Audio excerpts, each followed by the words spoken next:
கணவன் மனைவிக்குள்ள சிக்கல் வராமல் இருக்கிறதுக்கு அதில் சில வழிகளை சொல்லி கொடுத்துருக்குறாங்க. அதெல்லாம் என்னென்ன அப்படிங்கிறத இப்போ பார்க்கலாமா? குடும்பம்னு இருந்தால் கோபம் வரதான் செய்யும். அது வந்துட்டு போகட்டும், பரவாயில்ல. ஆனால் அந்த கோபம் ஒரே நேரத்தில் 2 பேருக்கும் வந்துடாமல் பார்த்துக்கணும். ஒரு சமயத்தில் யாராவது ஒருத்தர் தான் கோபப்படணும், அடுத்தவங்க அமைதியாக இருக்கணும். அதுக்கப்புறம் இவர் அமைதியான உடனே அவங்க ஆரம்பிச்சுக்கலாம். கோபமாக ஏதாவது சொன்னால் உடனே கோபமாக பதில் சொல்லக்கூடாது. கொஞ்சம் பொறுத்து கோபம் தீர்ந்த உடனே அந்த பதிலை சொல்லலாம். அப்போ பதில் கோபமாக இருந்தால் கூட அது அவ்வளோ பெருசாக தெரியாது. அற்ப விஷயத்துக்கெல்லாம் காய்ச்சி மூச்சுன்னு கத்திட்டு இருக்கக்கூடாது. உங்கள் 2 பேருக்குள்ள ஒரு தர்க்கம் ஆரம்பமாயிட்டுதுன்னு வச்சுக்கோங்க. கடுமையாக 2 பேரும் விவாதம் பண்ணுறீங்க. உங்களில் ஒருத்தர் இதில் ஜெயிக்கணும்னா அது நீங்களாக இருக்க வேணாம், அடுத்தவங்க ஜெயிக்கிறதுக்கு நீங்கள் துணையாக இருங்களேன். அப்படின்னா நீங்கள் கொஞ்சம் விட்டு கொடுக்கணும், அவ்வளவுதான். ஏதாவது குத்தம் சொல்லணுமா, செஞ்ச தப்பை சுட்டி காட்டணுமா, விமர்சனம் பண்ணணுமா, பண்ணுங்க, வேணான்னு சொல்லலை. ஆனால் சொன்னதை அப்படி சொல்கிறத கொஞ்சம் அன்பாக இதமாக சொல்லுங்கள். எப்போ நடந்த தவறுகளையெல்லாம் இப்போ போய் மறுபடியும் ஞாபகப்படுத்திகிட்டு இருக்க வேண்டாம்.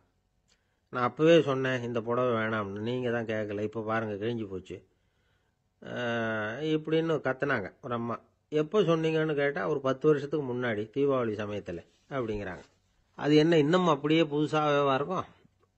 உங்களுக்கு அவர் தான் பெருசு, அவருக்கு நீங்கள் தான் பெருசு. அதை விட இந்த உலகத்தில் வேறு எதுவும் முக்கியம் இல்லைன்னு நினைக்கணும்.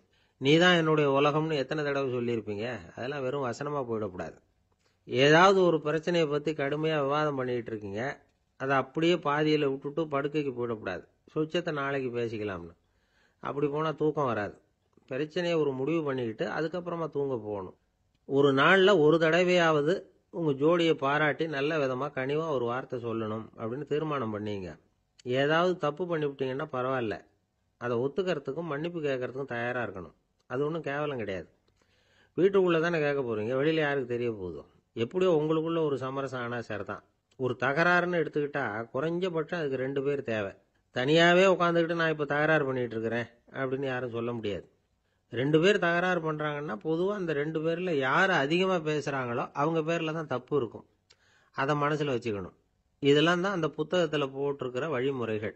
இவ்வளவும் சரியாக வரலைன்னா அப்புறமா சொல்லுங்கள், வேறு புத்தகம் ஏதாவது இருக்கான்னு தேடுவோம். இந்த உலகத்தில் எவ்வளவோ உயிரினங்கள் இருக்குது. ஒவ்வொன்றும் ஒவ்வொரு விதமாக சண்டை போடுது. இப்போ 2 மாடு சண்டை போட்டுக்குதுன்னு வச்சுக்கோங்க. என்ன பண்ணும்? 2 முட்டிக்கும். அதுக்கு சண்டை போடுறதுக்கு ஆயுதமாக உபயோகப்படுறது அதோட கொம்பு. 2 சேவல் சண்டை போட்டுக்குதுன்னு வச்சுக்கோங்க. அதுக்கு ஆயுதமாக உபயோகப்படுறது அதோட கால் நகம். காலால் தான் அது ஒன்றோட ஒன்று சண்டை போட்டுக்கும். ஆனால் 2 மனுஷன் சண்டை போட்டுக்கிறான்னு வச்சுக்கோங்க. இவன் இன்னதை தான் ஆயுதமாக உபயோகப்படுத்துவான்னு குறிப்பிட்டு சொல்ல முடியாது. கல்லை எடுப்பான், கத்தி எடுப்பான், துப்பாக்கி எடுப்பான், என்ன வேணாலும் பண்ணுவான். வாயால் திட்டுவான், கையால் அடிப்பான், காலால் உதைப்பான், சகலகலா வல்லவன். விலங்குகள்லாம் பொதுவாக வாயை சாப்பிட்றதுக்கு மட்டும்தான் உபயோகப்படுத்துது. ஆனால் இவனுக்கு சாப்பிட்றதுக்கும் அதுதான், சாப்பிட்டு விட்டு திட்டுறதுக்கும் அதுதான். ஆனால் ஒரு விஷயத்தில் மட்டும் கெட்டிக்கிறேன். அதாவது நாம் சண்டை போட்டுக்கிட்டாலும் பரவாயில்லை, கோழிகள் சண்டை போடாமல் இருக்கணும் அப்படின்னு ஆசைப்படுறான். எதுக்காக?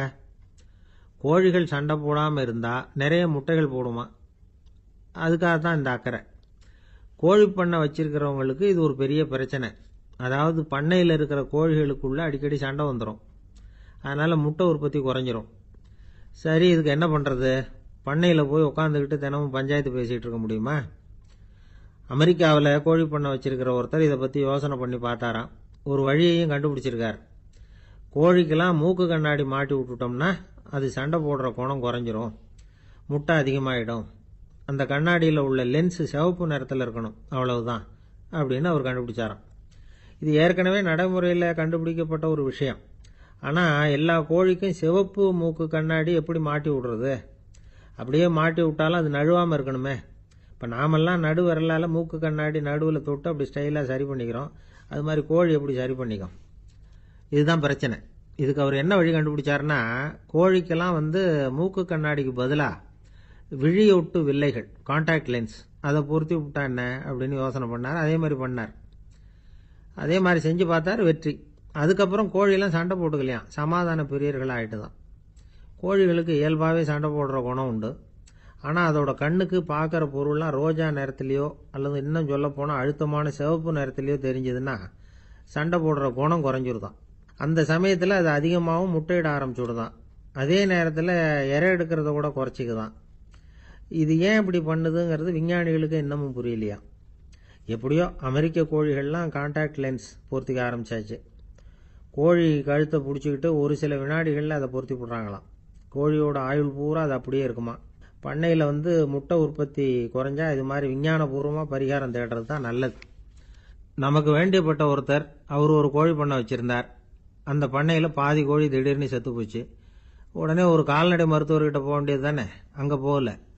உள்ளூரில் மந்திரம் பண்ணிக்கிட்டு இருந்த ஒரு சாமியார்கிட்ட போனார். அவர் காலில் விழுந்தார். சாமி, என் பண்ணையில் பாதி கோழி செத்து போட்டுதுன்னார். சாமியார் யோசனை பண்ணார். சரி, பண்ணையில் வாசப்படி கிழக்கு பக்கமாக வச்சிருக்கியா மேற்கு பக்கமாக வச்சிருக்கியான்னு கேட்டார். கிழக்கு பக்கமாக இருக்குன்னார் அவர். அதுதான் தப்பு, மேற்கு பக்கமாக அதை மாற்று சரியாக போடும்னாராம். அதே போல் இவர் போய் மாற்றிவிட்டார். அப்பவும் பாதி செத்து போச்சு. மறுபடியும் சொன்னார், சாமி மறுபடியும் பாதி கோழி செத்து போட்டுதேன்னார். சரி, கூரை எப்படி போட்டிருக்க, ஓடு போட்டிருக்கியா இல்லை கீத்து போட்டிருக்கியான்னார். ஓடு போட்டிருக்கேன்னாராம் அவர். அதுதான் தப்பு, கீத்து போட்டுரு சரியாக போடும்னாராம். சரின்னு போய் அதையும் மாற்றி பார்த்தார். மறுபடியும் போயிட்டுது, கோழி செத்து போச்சு. வந்தார். மறுபடியும் பாதி செத்து போச்சு சாமின்னு வந்தார். இவரும் யோசனையை மாற்றி மாற்றி சொல்லிகிட்டே இருக்கிறார். இப்படி அவரும் மாற்றி மாற்றி பார்த்தார். 6வது தடவையாக அவரை தேடிட்டு வந்தார். அந்த சமயத்தில் இவர் ரொம்ப தீவிரமாக யோசனை பண்ணி பார்த்துட்டு, அது சரிப்பா, நீயும் என்கிட்ட சளைக்காமல் வந்துக்கிட்டு இருக்கிற, நானும் யோசனை சொல்லிகிட்டு இருக்கேன். இப்பவும் உங்ககிட்ட சொல்கிறதுக்கு என்கிட்ட யோசனை நிறையா இருக்குது. ஆனால் சோதிக்கிறதுக்கு உங்ககிட்ட கோழி இல்லையே, என்ன பண்ணுறது அப்படின்னாராம் இவர். ஒரு தெருவில் சில சிறுவர்கள் விளையாடிக்கிட்டு இருந்தாங்க. ஏதோ ஒரு உயரமான கல்லை நடுத்தெருவில் வச்சு அதை சுற்றி சுற்றி ஓடி வந்துக்கிட்டு இருக்கிறாங்க. அது என்ன விளையாட்டோ அவங்களுக்கு தான் தெரியும். கொஞ்ச நேரம் அப்படி விளையாடிக்கிட்டு இருந்தவங்க விளையாடி முடிச்சதும் அந்த கல்லை நடுத்தெருவில் அப்படியே விட்டுட்டு அவங்கவுங்க வீட்டுக்கு ஓடி போட்டாங்க. அதுக்கப்புறம் அந்த வழியாக 2 பெண்கள் பேசிக்கிட்டே வந்தாங்க. பேச்சு சுவாரஸ்யத்தில் நடுத்தெருவில் இருந்த அந்த கல்லை கவனிக்கல. காலில் இடிச்சுட்டுது, லேசாக ரத்தம் வந்துட்டுது, வலி தாங்கலை. காலில் இடிச்சுக்கிட்ட பொண்ணு திட்ட ஆரம்பிச்சுட்டுது. வர வர ஊர் உலகம் ரொம்ப கெட்டு போச்சு, யாருக்கும் பொறுப்பே கிடையாது பாரு, இப்படி நடுத்தருவில் பொறுப்பு இல்லாமல் இப்படி கல்லை போட்டு வச்சிருக்கிறாங்களே, இது நியாயமா அப்படின்னு சொல்லி இந்த சமூகத்தை கடுமையாக விமர்சனம் பண்ணிக்கிட்டு அவங்க போயிட்டாங்க. கொஞ்ச நேரம் கழித்து ஒரு வாலிபன் அந்த வழியாக வந்தான். அந்த கல்லை பார்த்தான், நின்னான். ஒரு நிமிஷம் யோசனை பண்ணான். என்ன பண்ணலாம்னு பார்த்தான். தன்னுடைய வீரத்தையும் பலத்தையும் காட்டணும்னு நினைச்சான். பின்னாடி போனான். அப்புறம் வேகமாக ஓடி ஒரு சின்ன ஹை ஜம்ப், அப்படியே துள்ளி குதிச்சான். துள்ளி குதிச்சு தாண்டி அந்த பக்கமாக போய் விழுந்தான். அப்படியே விசில் அடிச்சுக்கிட்டு அவன் பாட்டுக்கு நடந்து போகிறான். அடுத்தபடியாக ஒரு காதல் ஜோடி அந்த வழியாக வந்தது. நடுத்தெருவில் கல் கண்ணில் பட்டது. அவங்க 2 பேரும் ரொம்ப நெருக்கமாக சேர்ந்து வந்துக்கிட்டு இருக்கிறாங்க. நடுவில் கல் இருக்கிறதுனால கொஞ்ச நேரம் 2 பேரும் விலகி மறுபடியும் இந்த பக்கம் சேர்ந்து போகணும். கொஞ்ச நேரம் நாம் பிரிய வேண்டி இருக்குதே அப்படின்னு வருத்தத்தோட முணுமுணுத்துக்கிட்டே இந்த பக்கம் வந்தாங்க. அதுக்கப்புறம் வழக்கம் போல சேர்ந்து அவங்க பாட்டுக்கு எதிர்காலத்தை பற்றி கற்பனை பண்ணிக்கிட்டே போயிட்டாங்க. கடைசியாக அந்த வழியாக பார்வை இல்லாத ஒருத்தர் வந்துக்கிட்டு இருக்கார். அவர் கையில் வழக்கமாக வச்சிருக்கிற அந்த ஊன்றுகோல், கையில் இருக்கிற அந்த ஊன்றுகோலால் தனக்கு முன்னாடி அப்படியும் இப்படியும் அப்படியே தட்டிக்கிட்டு பார்த்துக்கிட்டே அவர் மெதுவாக நடந்து வந்துக்கிட்டு இருக்கிறார். வழியில் இருக்கிற அந்த கல் தட்டுப்பட்டுது. உடனே நடுத்தெருவில் ஒரு கல் இருக்குங்கிறத அவர் புரிஞ்சுக்கிட்டார். உடனே குனிஞ்சார். அந்த கல்லை தடவி பார்த்து எடுத்தார். தெரு ஓரமாக கொண்டுட்டு போய் போட்டார். அதுக்கப்புறம் அவர் பாட்டுக்கு அவர் வழியில் நடந்து போனார். இப்போ இதில் பல பேர் வந்தாங்க போனாங்க. இவங்களில் பார்வை உள்ளவங்க யார், பார்வை இல்லாதவங்க யார்? இப்படி ஒரு கேள்வி கேட்டால் என்ன பதில் சொல்ல முடியும்? கொஞ்சம் யோசிச்சு பார்த்தா இன்னைக்கு பல பேர் இப்படி தான் இருந்துகிட்டு இருக்கிறோம். ஒரு ஆள் பார்க்கறதுக்கு பெரிய மனுஷன் மாதிரி இருக்கார். ஒரு தெரு வழியாக நடந்து வந்துக்கிட்டு இருந்தார். இருட்டு நேரம். வழியில் ஒரு பெரிய கல் கிடந்தது, கருங்கல். பார்த்தார். கொஞ்ச நேரம் யோசிச்சார். போய் தூக்கி பார்த்தா ரொம்ப கனமாக இருந்தது. இன்னொரு ஆள் சேர்ந்தாதான் தூக்க முடியும். இவர் உடனே ரோட்டு ஓரமாக போய் ஒரு மரத்தடியில் உட்காந்துக்கிட்டார். 2 பக்கமும் பார்த்துக்கிட்டே இருக்கார், யாராவது வர்றாங்களான்னு. கொஞ்ச நேரத்தில் ஒருத்தர் வந்தார். இவருக்கு தெரிஞ்சவர். என்னங்க இந்த நேரத்தில் இங்கே உட்காந்துருக்குறீங்கன்னு கேட்டார் அவர். அதோ அந்த கருங்கல் அப்படின்னு சுட்டி காட்டினார். ஓ, அதை தூக்கி ஓரமாக போடணுமா? வாங்க 2 பேரும் தூக்கலான்னார் வந்தவர். நான் அதுக்காக உட்காந்துருக்கலேன்னார் இவர். பின்ன வேற எதுக்காகன்னார் அவர். ஒரு மனுஷன் கருங்கல்லில் காலை இடிச்சுக்கிட்டான்னா எப்படி துள்ளுவான்னு பார்க்கணுங்கிறது எனக்கு ரொம்ப நாளாக ஒரு ஆசை. அதுக்காக தான் உட்காந்துருக்கிறேன் அப்படின்னாராம். ஒருத்தர் ரொம்ப அவசரமாக போய்கிட்டு இருந்தார். எங்கே சார் போகிறீங்கன்னு கேட்டோம். எனக்கு வேண்டியப்பட்ட ஒருத்தருக்கு குழந்தை பிறந்திருக்கிறதாக செய்தி வந்திருக்கு, அதுதான் ஆஸ்பத்திரிக்கு போயிட்டுருக்கேன், பார்த்துட்டு வரலாம்னு அப்படின்னார். அப்படின்னா கொஞ்சம் இப்படி உட்காருங்க அப்படின்னோம். சில விவரம்லாம் சொல்கிறேன் கேட்டுக்கிட்டு போங்க அப்படின்னோம். உட்காந்தார். அப்புறம் சொல்ல ஆரம்பித்தோம். புதுசாக பிறந்திருக்கிற ஒரு குழந்தைய பார்க்க போகிறதுன்னா அது சாதாரண விஷயம் இல்லை. அதில் ரொம்பவும் கவனமாக நடந்துக்கணும். புது குழந்தைக்கு நோய் சுலபமாக தொற்றும். முக்கியமாக காற்று மூலமாக பரவுகிற நோய்கள் சுலபமாக வந்துடும். அதனால் நமக்கு உடம்பு சரியில்லைன்னா குழந்தைய விட்டு கொஞ்சம் தள்ளியே இருக்கிறது தான் நல்லது. பெரியவங்களை பொறுத்த வரைக்கும் சாதாரணமாக உள்ள ஒரு கிருமி கூட குழந்தைய பொறுத்த வரைக்கும் ரொம்ப மோசமான ஒரு கிருமியாக இருக்கும். சில வெளிநாடுகளில் எப்படி தெரியுமா, பிறந்த குழந்தை தூங்கிக்கிட்டு இருக்கிற ஒரு ரூமுக்கு போகணும்னா போகிறவங்க முகமூடி போட்டுக்கணும், காலணிகளை மாற்றிக்கணும், அவ்வளவு சுத்தமாக உள்ளே போய் பார்த்துட்டு வரணும். பொதுவாக சில ஆஸ்பத்திரிகளில் பார்த்தீங்கன்னா பார்வையாளர்கள் நேரத்தில் விசிட்டிங் ஹவர்ஸ் தாயை விட்டு குழந்தைய தனியாக பிரித்து வச்சுருவாங்க. எதுக்குன்னு நினைக்கிறீங்க? அந்த நேரம் பல பேர் வருவாங்க போவாங்க. அவங்க கை கால் சுத்தமாக இருக்காது. சுத்தம் இல்லாத கைகள் மூலமாக கிருமிகள் பரவும். சுத்தம் இல்லாத கைன்னா மண்ணு தூசி படிஞ்சிருக்கிற கை மட்டும் தான் அர்த்தம் இல்லை. சாலையில் கையை வீசிக்கிட்டு நடந்து வர்றீங்க, குழந்தைய பொறுத்த வரைக்கும் அது கூட சுத்தம் இல்லாத கை தான். தாயை தவிர மற்றவங்க குழந்தைய தூக்காமல் பார்த்துக்கிறது நல்லது. தாய் கூட அளவோட கொஞ்சிறதோடு நிறுத்திக்கணும். புதுசாக ஒரு குழந்தைய பெற்றிருக்கிற பொண்ணுக்கிட்ட மற்ற தாய்மார்கள் ஏதாவது சொல்லிக்கிட்டே இருப்பாங்க. குழந்தைய அப்படி வளர்க்கணும் இப்படி வளர்க்கணும் அப்படின்னு ஏதாவது அட்வைஸ் பண்ணிக்கிட்டே இருப்பாங்க. இப்படி ஓவராக அறிவுரை பண்ணுறது அந்த பொண்ணை குழப்பி விட்டுரும். அதனால் அப்படிலாம் பண்ணக்கூடாது. அந்த பெண்ணே ஏதாவது கேட்டால் கூட டாக்டர் சொல்ல வேண்டிய விவரங்களையெல்லாம் நாமே சொல்லிகிட்டு இருக்கக்கூடாது. புதுசாக பிறந்திருக்கிற குழந்தைய மட்டும்தான் இப்படி பார்க்கணும்னு இல்லை. ஒரு நோயாளி குழந்தைய பார்க்க போகிறதுனா கூட ரொம்ப எச்சரிக்கையாக தான் நடந்துக்கணும். ஒரு தின்பண்டமோ விளையாட்டு சாமானோ அந்த குழந்தைக்கு நாம் வாங்கிட்டு போகிறதா வச்சுக்குவோம். அதை நேராக கொண்டுகிட்டு போய் அந்த குழந்தைகிட்டே கொடுக்கக்கூடாது. அதோட அப்பா அம்மா கிட்ட ரகசியமாக கொடுக்கலாம். அவங்க முடிவு பண்ணட்டும் குழந்தைகிட்ட அதை கொடுக்கலாமா வேண்டாமாங்கிறத. அவங்களுக்கு தான் தெரியும் அதோட மனசும் உடம்பும். உங்கள் அக்கறையை காட்டுறதா நினச்சிக்கிட்டு குழந்தை வாயில் எதையும் கொண்டுட்டு போய் போடாதீங்க. போகிறப்போ உங்கள் வீட்டு குழந்தையும் அழைச்சிட்டு போகாதீங்க. இது நோயை வாங்கிட்டு வந்துடும், அல்லது புதுசாக ஒரு நோயை அதுக்கிட்ட கொடுத்துட்டு வந்துடும். என்னதான் உங்களுக்கு பழக்கமான குழந்தையா இருந்தால் கூட அதுக்கு விருப்பம் இல்லைன்னா பேசக்கூடாது. அங்கே போய் அவங்க பள்ளிக்கூடத்தை ஞாபகப்படுத்திகிட்டு இருக்கக்கூடாது. நோயில் இருக்கிறப்ப ஸ்கூலை பற்றி பேச அது விரும்பாது. ஆஸ்பத்திரியை விட்டு வெளியில் புறப்படுறப்போ குழந்தைகிட்ட சொல்லணும்னு அவசியம் இல்லை. அதோட அப்பா அம்மா கிட்ட சொல்லிவிட்டு புறப்பட்டா போதும். குழந்தை கோபிச்சிக்காது. சமூக சம்பிரதாயத்தை பற்றி அது கவலைப்படுறதில்லை. இப்படி எல்லா விவரமும் நம்ம எதிரில் உட்காந்துருந்தவங்க கிட்ட சொல்லி முடித்தோம். ரொம்ப நன்றி சார் அப்படின்னு சொல்லிவிட்டு அவர் புறப்பட்டார். குழந்தைங்க கொஞ்சம் வளர்கிற வரைக்கும் தான் நாம் எச்சரிக்கையாக இருக்கணும்னு இல்லை, வளர்ந்த பிறகு இன்னும் எச்சரிக்கையாக இருக்கணும். ஒரு பையன் பள்ளிக்கூடத்துலேருந்து திரும்பி வீட்டுக்கு வந்தான். முகம் பூரா நகத்தால் கீறி இருந்தது. அப்பா பார்த்து பயந்துட்டார். யாருடா உன்னை இப்படி பண்ணது அப்படின்னார். என் கூட படிக்கிற இன்னொரு பையன்னா. நாளைக்கு உன் கூட பள்ளிக்கூடத்துக்கு வர்றேன், நீ எனக்கு அவனை அடையாளம் காட்ட முடியுமான்னார். அது ரொம்ப சுலபம் நான் பையன். எப்படின்னார் அப்பா. அவன் காதில் ஒன்று கையோடு எடுத்துகிட்டு வந்திருக்கிறேன், இதோ என் பையில தான் வச்சுருக்கேன் அப்படிங்கிறான் அந்த பையன். ஒருத்தர் இருக்கார், நல்ல உத்தியோகத்தில் தான் இருக்கிறார். ஆனால் எப்போ பார்த்தாலும் முகத்தை வெறுப்பாக வச்சிருப்பார். அப்படியே வருவார் போவார். ஏன் சார் இப்படி இருக்கிறீங்க அப்படின்னு விசாரித்தோம். ஏன்டா இந்த வேலைக்கு வந்தோம்னு இருக்கு சார் அப்படின்னார். உங்கள் வேலை உங்களுக்கு பிடிக்கலையா அப்படின்னு கேட்டோம். இல்லைன்னார். இப்படிப்பட்டவங்க வெற்றிகரமான வாழ்க்கை வாழ முடியாது. இது நிபுணர்கள் கருத்து. வேலையை நேசிக்க தெரிந்தவர்கள் வெற்றி பெறுவார்கள் அப்படிங்கிறாங்க அவங்க. எந்த துறையாக இருந்தாலும் சரி, அந்த துறையில் வெற்றிகரமாக இருக்கிறவங்கள விசாரித்து பாருங்கள். எனக்கு என்னுடைய வேலை ரொம்ப பிடிக்கும் அப்படின்னு சொல்கிறவங்களாக தான் இருப்பாங்க. அப்படி இருந்தால் தான் அது வெற்றிகரமாக இருக்க முடியுது அவங்களால. ஒருத்தனுக்கு பிடித்தமான பொழுதுபோக்கே அவனுடைய தொழிலாக இருந்துட்டுதுன்னா அவனை மாதிரி கொடுத்து வச்சவன் வேற யாரும் இல்லை அப்படிங்கிறார் பெர்னாட் ஷா. ஒரு தடவை மன்னர் ஹுமாயூன் உயிரை தண்ணீர் முண்டு ஊற்றுகிற தொழிலாளி ஒருத்தர் காப்பாற்றினாராம் அந்த ஹுமாயூன் உயிரை. உடனே மன்னர் கேட்டிருக்கார், உனக்கு என்ன வேணும்னாலும் கேளு தரேன், உயர் பதவி வேணுமா அப்படின்னு கேட்டாராம்.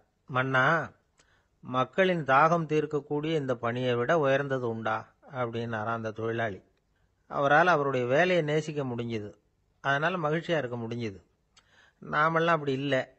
வேலை கிடைக்கிற வரைக்கும் கிடைச்சா போதும் அப்படின்னு இருக்கோம். கிடைச்சதுக்கப்புறம் ஏன்டா இந்த வேலைக்கு வந்தோம்னு ரொம்பவும் அழுத்துக்குவோம். சரி, நாம் இருக்கிற இடத்துல நாம் வெற்றிகரமாக இருக்க வழி உண்டா அப்படின்னா உண்டுன்னு சொல்கிறாங்க. அதாவது மன இயல் நிபுணர்கள் இருக்கிறாங்க இல்லையா, அவங்க அதுக்கு முக்கியமாக 6 வழிகள் சொல்கிறாங்க. நீங்கள் ஒரு அலுவலகத்தில் வேலை பார்க்குறவரா அப்படின்னா இதை கேளுங்க. அதாவது உங்கள் மேலதிகாரி எதிர்பார்ப்புக்கு தகுந்த மாதிரி உங்கள் வேலை இருக்குதா? அப்படி இல்லைன்னா முதல்ல உங்கள் வேலையின் தரம் உயரணும். உங்களுக்கு மேலே கீழே வேலை பார்க்குற பணியாளர்கள்கிட்ட நல்ல விதமாக பழகுறீங்களா? அந்த உறவு முறையில் ஏதாவது குறை இருந்தால் அதை கண்டுபிடிச்சி சரி பண்ணுங்க. நம்பிக்கைக்கு உரியவர் அப்படின்னு நீங்கள் பேர் எடுக்கணும். நீங்கள் எடுக்கிற முடிவு நல்ல முடிவாக தான் இருக்கும் அப்படின்னு அடுத்தவங்க சொல்லணும். உங்கள் தோற்றத்துக்கு முக்கியத்துவம் கொடுங்க. இது மனம் உடல் ரெண்டும் சம்பந்தப்பட்டது. அதனால் மனசையும் ஆரோக்கியமாக வச்சுருக்கணும், உடம்பையும் ஆரோக்கியமாக வச்சுருக்கணும். உங்களுடைய நிர்வாகம் செயல்படுற விதத்தை நல்லா புரிஞ்சு வச்சுக்கணும். உங்களுடைய நிர்வாகம் இப்போ ஒரு காரியம் செய்யுதுன்னு வச்சுங்க, ஏன் அப்படி செய்யுது, எதுக்காக அப்படி செய்யுது, அதனுடைய குறிக்கோள் என்ன, அது நீடிக்கிறதுக்கு காரணம் என்ன, இதையெல்லாம் தெரிஞ்சுக்கணும். சிரிப்புக்கு வஞ்சகம் பண்ணக்கூடாது. நல்லா சிரிக்கணும், அப்போ தான் அது திரும்ப கிடைக்கும். கடந்த கால தோல்வியை பற்றி கவலைப்படக்கூடாது. முதலாளி விருப்பம் தெரிஞ்சு நடந்துக்கிறது நல்லது தான். அதுக்காக காக்கா பிடிக்கணுங்கிற அவசியம் இல்லை. உங்களுக்கு ஒரு பொறுப்பான வேலை கிடைக்குது, உடனே சத்தம் குழப்பம் அப்படின்னு சூழ்நிலையை இறுக்கமாக ஆக்கிடக்கூடாது. எந்த சூழலையும் இயல்பாக கையாளக்கூடியவர் அப்படிங்கிறத காட்டணும். இதெல்லாம் உங்கள் துறையில் நீங்கள் வெற்றி பெற நிபுணர்கள் சொல்கிற யோசனைகள். இவ்வளவு விவரமும் சொல்லிவிட்டு ஒருத்தரை பார்த்து கேட்டோம், இப்போ சொல்லுங்க, நீங்கள் செய்கிற வேலை உங்களுக்கு பிடிச்சிருக்குதா அப்படின்னோம். ரொம்ப ரொம்ப பிடிச்சிருக்குது அப்படின்னார். சரி, என்ன செஞ்சிட்டு இருக்கிறீங்க அப்படின்னு கேட்டோம். சும்மா தான் இருக்கிறேன் அப்படின்னார்.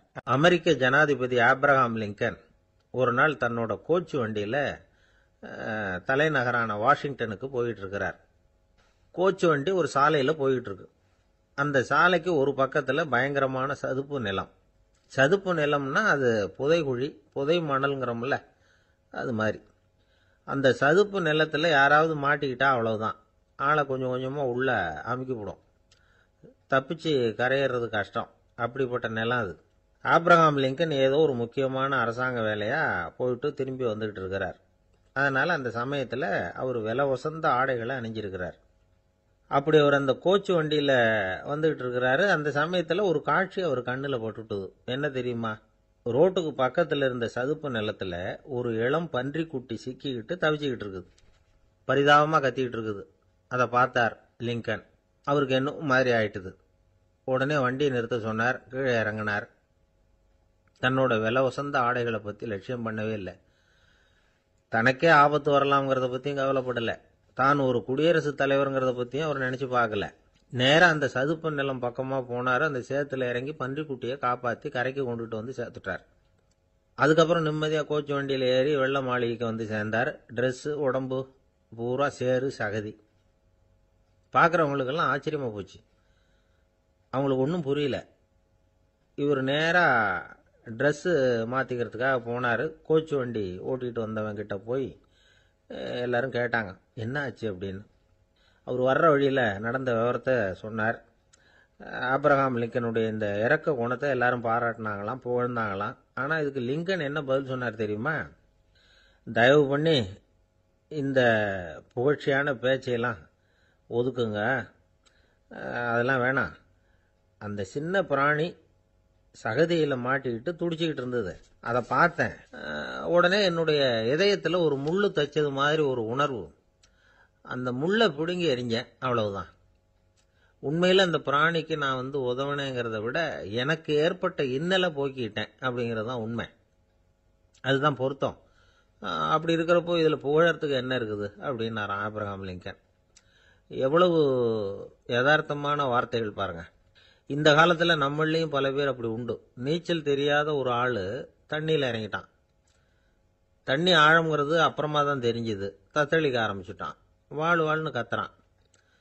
கரையில் நின்றுட்டு இருந்த ஒருத்தர் இதை பார்த்தார். உடனே அவருக்கு இதயத்தில் முள்ளு தைச்சது மாதிரி ஒரு உணர்வு. உடனே குபீர்னு தண்ணியில் பாஞ்சார். அவரை காப்பாற்றி கரைக்கு கொண்டுட்டு வந்து சேர்த்தார். இதை பார்த்துக்கிட்டு இருந்த இன்னொருத்தர் காப்பாற்றின அந்த ஆளை பாராட்டி புகழ்ந்தார். என்ன புகழாதீங்க சார் அப்படின்னார் அவர். ஏன்னு கேட்டார் இவர். நான் அந்த ஆளை ஏன் காப்பாற்றினேன் தெரியுமா? அவன் நேற்றுக்கு என்கிட்ட 300 ரூபா கடன் வாங்கியிருக்கிறான். இவன் தண்ணியில் போட்டான்னா நான் கொடுத்த கடனும் தண்ணியில் போடும். அதனால தான் விழுந்து காப்பாற்றினேன் அப்படின்னா அந்த ஆள். அன்பா இருக்கணும்னு அநேக பெரியவங்க சொல்லியிருக்கிறாங்க. நாமளும் அதை கேட்டுட்டு அன்பு காட்டுறதுக்கு தயாரா தான் இருக்கிறோம், அதை வாங்கறதுக்கு தான் ஆளை காணும். இருந்தாலும் அன்புல எத்தனையோ வகை உண்டு. அதை சரியா புரிஞ்சுக்கிட்டு அதுக்கப்புறம் அன்பு காட்ட ஆரம்பிக்கணும். வகையை புரிஞ்சுக்காம அன்பு காட்டினா வம்புல மாட்டிக்க வேண்டியதுதான். அன்புன்னா சாதாரணமா நினைச்சு விடாதீங்க. அதுல எவ்வளவு விதம் தெரியுமா? இரக்கம், கருணை, காருண்யம், பந்துத்துவம், பட்சம், பாசம், நேசம், விசுவாசம், அபிமானம், காதல், பக்தி, இப்படி பல விதமா அதை பத்தி சொல்லி வச்சிருக்கிறாங்க பெரியவங்க. இந்த வார்த்தைகள் எல்லாம் நாம கேள்விப்பட்டதுதான். இருந்தாலும் அதுகளுக்குள்ள என்ன வித்தியாசம்னு கேட்டா சரியா சொல்ல தெரியாது. அதனால இந்த வார்த்தைகளுக்கெல்லாம் பெரியவங்க என்ன விளக்கம் சொல்றாங்கன்னு இப்ப பார்க்கலாம். எளியவர்கள் மேல செலுத்துற அன்பு இருக்கு பாருங்க, அதுக்கு இரக்கம்னு பேரு. அறிவு பலம், சரீர பலம், இது ரெண்டும் இல்லாதவங்க மேல, அதாவது வலிமையற்றவர்கள் மேல செலுத்துற அன்பு இருக்கு பாருங்க, அதுதான் கருணை. எறும்புல இருந்து யானை வரைக்கும் சகல ஜீவராசிகள் மேலேயும் காட்டுற அன்புக்கு காருண்யம்னு பேரு, ஜீவகாருண்யம். சிவி சக்கரவர்த்தி காட்டின அன்பு இந்த ரகம். உறவினர்கள், சொந்தக்காரங்க, அவங்க வசதியா இருந்தாலும் வறுமையில இருந்தாலும் வித்தியாசம் இல்லாம காட்டுற அன்பு இருக்கு பாருங்க, அதுக்கு பேரு பந்துத்துவம். ஒரு எஜமானன் வேலையாள்கிட்ட காட்டுற அன்பு இருக்கு பாருங்க, அதுக்கு பேரு தான் பட்சம். அவனும் தன்னை மாதிரி மனுஷன்தாங்கிற நினைப்பு வேணும். ஒரு தாய் தன்னுடைய குழந்தை மேல, ஒரு குழந்தை தன்னுடைய தாய் மேல செலுத்துற அன்புக்கு பாசம்னு பேரு. ஈருடல் ஓர் உயிர்னு நினைக்கிறது இது. ராமரும் கௌசலையும் இதுக்கு உதாரணம். தம்மை ஒத்த நண்பர்கள் கிட்ட செலுத்துற அன்புக்கு நேசம்னு பேரு. வயசு, செல்வம், அந்தஸ்து, இந்த வித்தியாசமெல்லாம் பார்க்காம அவங்க சுக துக்கத்துல சமபங்கு எடுத்துக்கிறது இது. கிருஷ்ணன் குசேலர்கிட்ட காட்டினது இந்த ரகம். வேலை செய்யறவன் முதலாளி கிட்ட காட்டுற அன்புக்கு விசுவாசம்னு பேரு. தேசத்து மேலையும் தாய்மொழி பேர்லையும் செலுத்துற அன்புக்கு அபிமானம்னு பேரு. தேசாபிமானம்னு சொல்றமே இதுதான். ஒரு கணவன் மனைவி பேர்ல காட்டுற அன்புக்கு காதல்னு பேரு. கடவுள் பேர்ல செலுத்துற அன்புக்கு பக்தின்னு பேரு. இப்படி அன்புல பல ரகம் இருக்கிறப்போ அதுல உள்ள வித்தியாசம் தெரியாம இடம் மாத்தி அன்பு காட்டினா இடைஞ்சல் தான். சரி, இந்த அன்பை பத்தி விஞ்ஞானம் என்ன சொல்லுது தெரியுமா? இதயத்தை பாதுகாக்கிறதுக்கு முக்கியமா தேவைப்படுற ஒண்ணு இந்த அன்புதான்னு சொல்லுது. நெதர்லாந்து விஞ்ஞானிகள் இதை ஆராய்ச்சி பண்ணியே கண்டுபிடிச்சிருக்கிறாங்க. கொஞ்சம் முயல் குட்டிகளை 2 பிரிவா பிரிச்சாங்க. 2 குரூப்புக்கும் கொழுப்பு அதிகமா உள்ள ஆகாரத்தையே கொடுத்துட்டு வந்தாங்க. ஆனா ஒரு குரூப்புக்கு வெறுமன ஆகாரத்தை கொடுத்ததோட சரி, இன்னொரு குரூப் முயல்களுக்கு ஆகாரம் கொடுத்ததோட நிறுத்திக்கல. அதுக்கு முன்னாடி கூண்டுகளை திறந்து விட்டு முயல்களை கொஞ்ச நேரம் எடுத்து கொஞ்சி விட்டு அதுக்கப்புறமா ஆகாரம் கொடுத்தாராம் ஆராய்ச்சியாளர். இந்த குரூப்புக்கு இதய பாதிப்பு 60% குறைச்சலா இருந்துதான். சில நோயாளிகளுக்கு ஹார்ட் அட்டாக் வந்தாலும் அதை தாங்கிக்கிட்டு குணமாகிற சக்தி அதிகமா இருக்குது. இது எப்படின்னு ஆராய்ச்சி பண்ணி பார்த்துருக்கிறாங்க. அவங்க எல்லாம் மனைவி தன் பேர்ல ரொம்ப அன்பா இருக்கிறதாக நினைக்கிறவங்களா இருக்கிறாங்களாம்.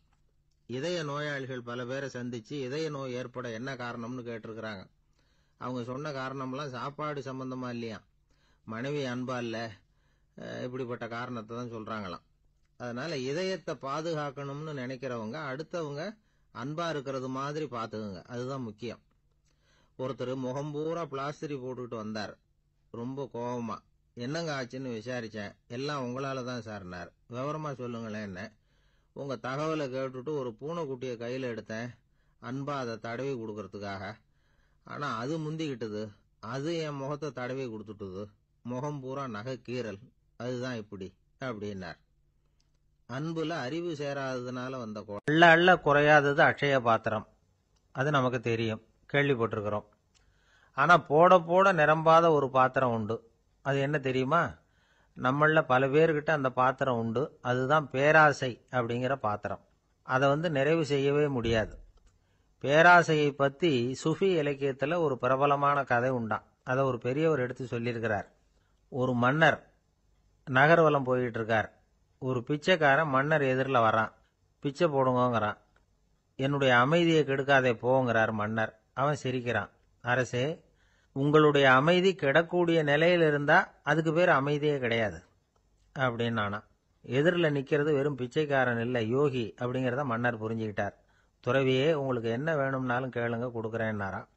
அந்த துறவி மறுபடியும் சிரிக்கிறார். அரசே, உங்களால முடியாததையெல்லாம் கொடுக்க முடியும்னு சத்தியம் செய்யாதீங்க அப்படின்னார். மன்னருக்கு கோபம் வந்துட்டுது. என்ன இவர் இப்படி சொல்றாரு அப்படின்னு நினைச்சார். நகர்வலத்தை பாதியிலேயே நிறுத்தினார். வாங்க அரண்மனைக்குன்னார். துறவியை அழைச்சிக்கிட்டு அரண்மனைக்கு வந்துட்டார். துறவி தன்கிட்ட இருந்த பிச்சை பாத்திரத்தை நீட்டினார். இது நிறைய எனக்கு பொற்காசுகள் வேணும் அப்படின்னாராம். அவ்வளவுதானா, இது ஒரு பெரிய காரியமா அப்படின்னு கையை தட்டினாராம் மன்னர். ஒரு பெரிய தாம்பாளம் நிறைய பொற்காசுகள் வந்து சேர்ந்தது. அதை அள்ளி போட்டார். போட போட அந்த பிச்சை பாத்திரம் நிரம்பவே இல்லை. பொற்காசுகள் போட போட அவ்வளவையும் உள்ள வாங்கிக்கிட்டே இருக்குது. அரசாங்க கஜானாவே காலி ஆயிட்டுது. மூட்டை மூட்டையா பொற்காசுகளை கொட்டி பார்த்துட்டாங்க. அது முழுங்கிக்கிட்டே இருக்குது. கடைசி வரைக்கும் அந்த பிச்சை பாத்திரம் வந்து நிரம்பவே இல்லை. அரசர்கிட்ட இருந்த கர்வம் போயிட்டுது. அப்படியே பொத்துன்னு துறவி காலில் விழுந்தார். அப்போ அந்த துறவி சொன்னாராம், மன்னா, இந்த பிச்சை பாத்திரத்தை உங்களால் மட்டும் இல்லை, வேற யாராலையும் நிரப்ப முடியாது. அதுக்கு என்ன காரணம்னா, இது வந்து சாதாரண பிச்சை பாத்திரம் இல்லை, பேராசைகளோட வாழ்ந்து செத்து போன ஒரு மனிதனின் மண்டை ஓடுது அப்படின்னாராம். பாருங்க, இதுதான் அந்த சுஃபி இலக்கிய கதை. செத்த பிறகும் நிறைவு இல்லைன்னா அது எப்பேற்பட்ட பேராசையா இருக்கும்னு யோசிச்சு பார்த்துங்க. நம்மால் ஒருத்தர் கல்யாணம் பண்ணிக்க பொண்ணு பார்த்துக்கிட்டு இருந்தார். அழகு, அறிவு, படிப்பு எதுவும் தேவையில்லை, பணம் மட்டும் இருந்தா போதும் அப்படின்னு பார்க்குறவங்க கிட்ட எல்லாம் சொல்லி வச்சார். ரொம்ப நாளைக்கு அப்புறம் ஒரு பணக்காரர் கிடைச்சார். அவர் சொன்னார், இதை பாருங்க, எனக்கு 20 வயசுல ஒரு மகள், அவளை நீங்க கல்யாணம் பண்ணிக்கிட்டா 2 லட்சம் பணம் கொடுப்பேன். 25 வயசுல ஒரு பொண்ணு, அவளை கல்யாணம் பண்ணிக்கிட்டா 2.5 லட்சம் தருவேன். 30 வயசுல ஒரு பொண்ணு இருக்கா, அவளை கல்யாணம் பண்ணிக்கிட்டா 3 லட்சம் தருவேன். என்ன சொல்ற அப்படின்னாராம். இவன் கொஞ்ச நேரம் யோசிச்சு பார்த்துருக்கான். அதுக்கப்புறம் மெதுவா அவரை நிமிந்து பார்த்து, ஏன் சார், உங்ககிட்ட 50 வயசுல ஏதாவது பொண்ணு இருக்கா அப்படின்னு கேட்டானா. ஒருத்தர் சிகரெட்டும் கையுமா வந்தார். சார், இந்த புகைப்பிடிக்கிற பழக்கத்தை நிறுத்தி போடணும்னு தான் பார்க்கறேன், முடியலன்னார். புகைப்பிடிக்கிறத நிறுத்துறது ரொம்ப சுலபம் சார் அப்படின்னார் இன்னொருத்தர். எப்படி சொல்றீங்கன்னு கேட்டார் அவர். நான் கூட ஏற்கனவே 10 தடவை அந்த பழக்கத்தை நிறுத்தி இருக்கிறேன் சார் அப்படின்னார் இவர். இதுல இருந்து என்ன தெரியுது? புகைப்பழக்கத்தை திடீர்னு விட்டு விடுறதுங்கிறது ரொம்ப கஷ்டம்னு தெரியுது. இருந்தாலும் இது சம்பந்தமான ஆராய்ச்சி, அனுபவம், இது ரெண்டையும் அடிப்படையா வச்சு சில வழிமுறைகளை சொல்றாங்க. அதாவது புகைப்பிடிக்கிறத நிறுத்துறதுக்கு 10 வழிகள் உண்டு அப்படின்னு சொல்றாங்க. அது என்னங்கிறத தெரிஞ்சுக்கிட்டா உபயோகப்படுதான்னு பார்க்கலாமே. முதல் கருத்து என்னன்னா, கொஞ்ச நாளைக்கு புகைப்பிடிக்கிற நண்பர்களை விட்டு விலகி இருக்கணும். இதனால புகைப்பிடிக்கிற ஆசை குறையும். அந்த பழக்கத்தை மறுபடியும் ஆரம்பிக்கப்படாதுங்கிற எண்ணம் உறுதிப்படும். 2வது கருத்து, புகைப்பிடிக்கிறதை எதிர்த்து தீவிரமா பிரச்சாரம் செய்ய ஆரம்பிச்சிடணும். அது அடுத்தவங்களுக்கும் உபயோகப்படும், உங்களுக்கும் உபயோகப்படும். உங்க உள்ளுணர்வை அது தூண்டும், உங்களை வந்து உறுதி கொள்ள வைக்கும். 3வது கருத்து என்னன்னா, தினமும் 2 தடவை குளிக்கணும். எப்படி தெரியுமா? முதல்ல வெது வெதுப்பான தண்ணீர், அப்புறம் குளிர்ந்த தண்ணீர், இப்படி மாறி மாறி குளிக்கணுமா. 4வது கருத்து, உடற்பயிற்சிகள் செய்யணும். மூச்சு வாங்குற மாதிரியான பயிற்சிகள் ரொம்ப நல்லதான். பிராணாயாமம் அப்படிங்கிற மூச்சு பயிற்சி ரொம்ப நல்லதுங்கிறாங்க. அப்புறம் 5வது கருத்து, சாப்பாடு வந்து மிதமா இருக்கணும், சீரா இருக்கணும். பச்சை காய்கறிகள், பழங்கள் சாப்பாட்டில் சேர்த்துக்கலாம். அடிக்கடி கொஞ்சம் கொஞ்சமாக சாப்பிட்டு ரத்தத்தில் சர்க்கரையின் அளவை பராமரிக்கணும். இது வந்து நரம்புகளை வந்து அமைதிப்படுத்தும். 6வது கருத்து என்னன்னா, ரொம்ப நேரம் பசியோடு இருக்கக்கூடாது. புகைப்பிடிக்கிறத நிறுத்த முயற்சி செய்யும் பொழுது எடை குறைப்பு நடவடிக்கைகளை மேற்கொள்ளக்கூடாது. 7வது கருத்து, காப்பி, தேநீர், மதுபானம், அப்புறம் போதைப் பொருள்கள் கலந்த உணவுகள் இதெல்லாம் வேணாம். புகைப்பிடிக்கிறத அதெல்லாம் ஊக்கப்படுத்தும். கடுகு, மிளகு, அப்புறம் காரமான பொருள்களை தவிர்க்கணும். உப்பு அளவை குறைக்கணும். தினமும் 10 குவளை தண்ணீராவது குடிக்கணும். வெறும் தண்ணி புகைப்பிடிக்கிற ஆவலை வந்து தணிக்குதான். 8வது கருத்து, கையில் வந்து சிகரெட்டு, புகையில ஏதாவது இருந்தால் உடனே தூக்கி எறிஞ்சிருங்க. அது கையில் இருக்கிற வரைக்கும் புகைப்பிடிக்கிற ஆசை வந்துக்கிட்டே இருக்கும். 9வது கருத்து என்னன்னா, இறை நம்பிக்கை உள்ளவங்க புகைப்பிடிக்கிற எண்ணம் வர்றப்போவெல்லாம் பிரார்த்தனை செய்ய ஆரம்பிச்சுடலாம். 10வது கருத்து, உங்களுக்கு ரொம்பவும் வேண்டியவங்க யாரோ அவங்க கிட்ட எல்லாம் நீங்க புகைப்பிடிக்கிறத நிறுத்தி விட்டதா சொல்லிவிடுங்க. இந்த 10 வழிகளையும் கடைபிடிக்க ஆரம்பிச்சுட்டா புகைப்பிடிக்கும் பழக்கத்தை நிறுத்தி விடலாம் அப்படின்னு சொல்றாங்க அனுபவப்பட்டவங்க. முயற்சி பண்ணி பார்க்கலாம். ஒரு முக்கியமான இடத்துல நின்றுகிட்டு இருந்தார் ஒருத்தர். அங்க வந்த இன்னொருத்தர், ஏன் சார் இந்த இடத்துல சிகரெட் பிடிக்கலாமா அப்படின்னு அனுமதி கேட்டார். இந்த இடத்துல சிகரெட் பிடிக்க கூடாதுங்க அப்படின்னாரு இவர். நீங்க இப்படி சொல்றீங்க, ஆனா இந்த இடத்துல கீழே நிறைய சிகரெட் துண்டுகள் கிடக்குதே, அவங்கெல்லாம் யாரு? அவங்கெல்லாம் உங்க மாதிரி என்கிட்ட அனுமதி கேட்காதவங்க அப்படின்னாராம் இவர். என்னுடைய நண்பர் ஒருத்தர் ஆழ்ந்த சிந்தனையில் இருந்தார். என்ன யோசனை பண்ணுறீங்கன்னு கேட்டேன். தலைவர் ஆகணும்னு பார்க்குறேன், அதுதான் என்ன வழின்னு யோசிச்சுக்கிட்டு இருக்கேன்னார். நான் கூட அது மாதிரி யோசித்து பார்த்தேன். அதுக்கப்புறம் அந்த யோசனையை கை விட்டுட்டேன் அப்படின்னோம். ஏன்னு கேட்டார். அதுக்கான தகுதிகள் நமக்கு இல்லைங்கிறது புரியுது. அது நமக்கு புரியறத விட நம்ம விட மற்றவங்களுக்கு நல்லா புரிஞ்சு போச்சு. அதனால் பேசாமல் கம்முன்னு இருந்துடுறது தான் நல்லது அப்படின்னோம். தலைவர் ஆகிறதுக்கு தகுதிகள் வேற உண்டோ அப்படின்னு கேட்டார். அவர் யதார்த்தமாக தான் கேட்குறார். நாங்கள் உடனே எங்ககிட்ட இருந்த ஒரு புஸ்தகத்தை எடுத்து அவர்கிட்ட கொடுத்தோம். படித்து பாருங்கன்னு. தலைவர் ஆகிறதுக்கு என்ன வழி அப்படிங்கிறத பற்றி அதில் போட்டிருக்கிறாங்க. முதல் வழி என்ன தெரியுமா? ஒரு 4 பேர் முன்னாடி இல்லைன்னா ஒரு கூட்டத்துக்கு முன்னாடி நீங்கள் பேச போகிறீங்க. அப்போ எப்படி ஆரம்பிக்கணும்னா, உண்மையான புகழ்ச்சி, நேர்மையான பாராட்டு, இதோடு ஆரம்பிக்கணும். எடுத்ததுமே அது சரியில்லை இது சரியில்லைன்னு பேசிகிட்டு இருக்கக்கூடாது. மக்களை பார்த்து நீங்கள் தான் தப்பு பண்ணிவிட்டீங்க அப்படின்னு நேரடியாக சொல்லக்கூடாது. தவறு இருந்தாலும் அதை மறைமுகமாக ஏதாவது கதை சொல்லி அதிலிருந்து அவங்க புரிஞ்சுக்கிற மாதிரி செய்யணும். அடுத்தவங்க பண்ண தப்பு என்னன்னு அலசறதுக்கு முன்னாடி நீங்கள் பண்ணின தப்பு என்னங்கிறத பற்றியே பேசுங்க. எதுக்கும் நேரடியாக உத்தரவு போட்டுக்கிட்டு இருக்கக்கூடாது. இதை நீங்கள் செய்யணும் அப்படின்னு சொல்கிறதுக்கு பதிலாக நீங்கள் இப்படி செஞ்சால் எப்படி இருக்கும் அப்படின்னு கேள்வி மாதிரி கேட்கணுமா. இப்படி கேட்டால் அது உத்தரவு மாதிரி தெரியாதான்.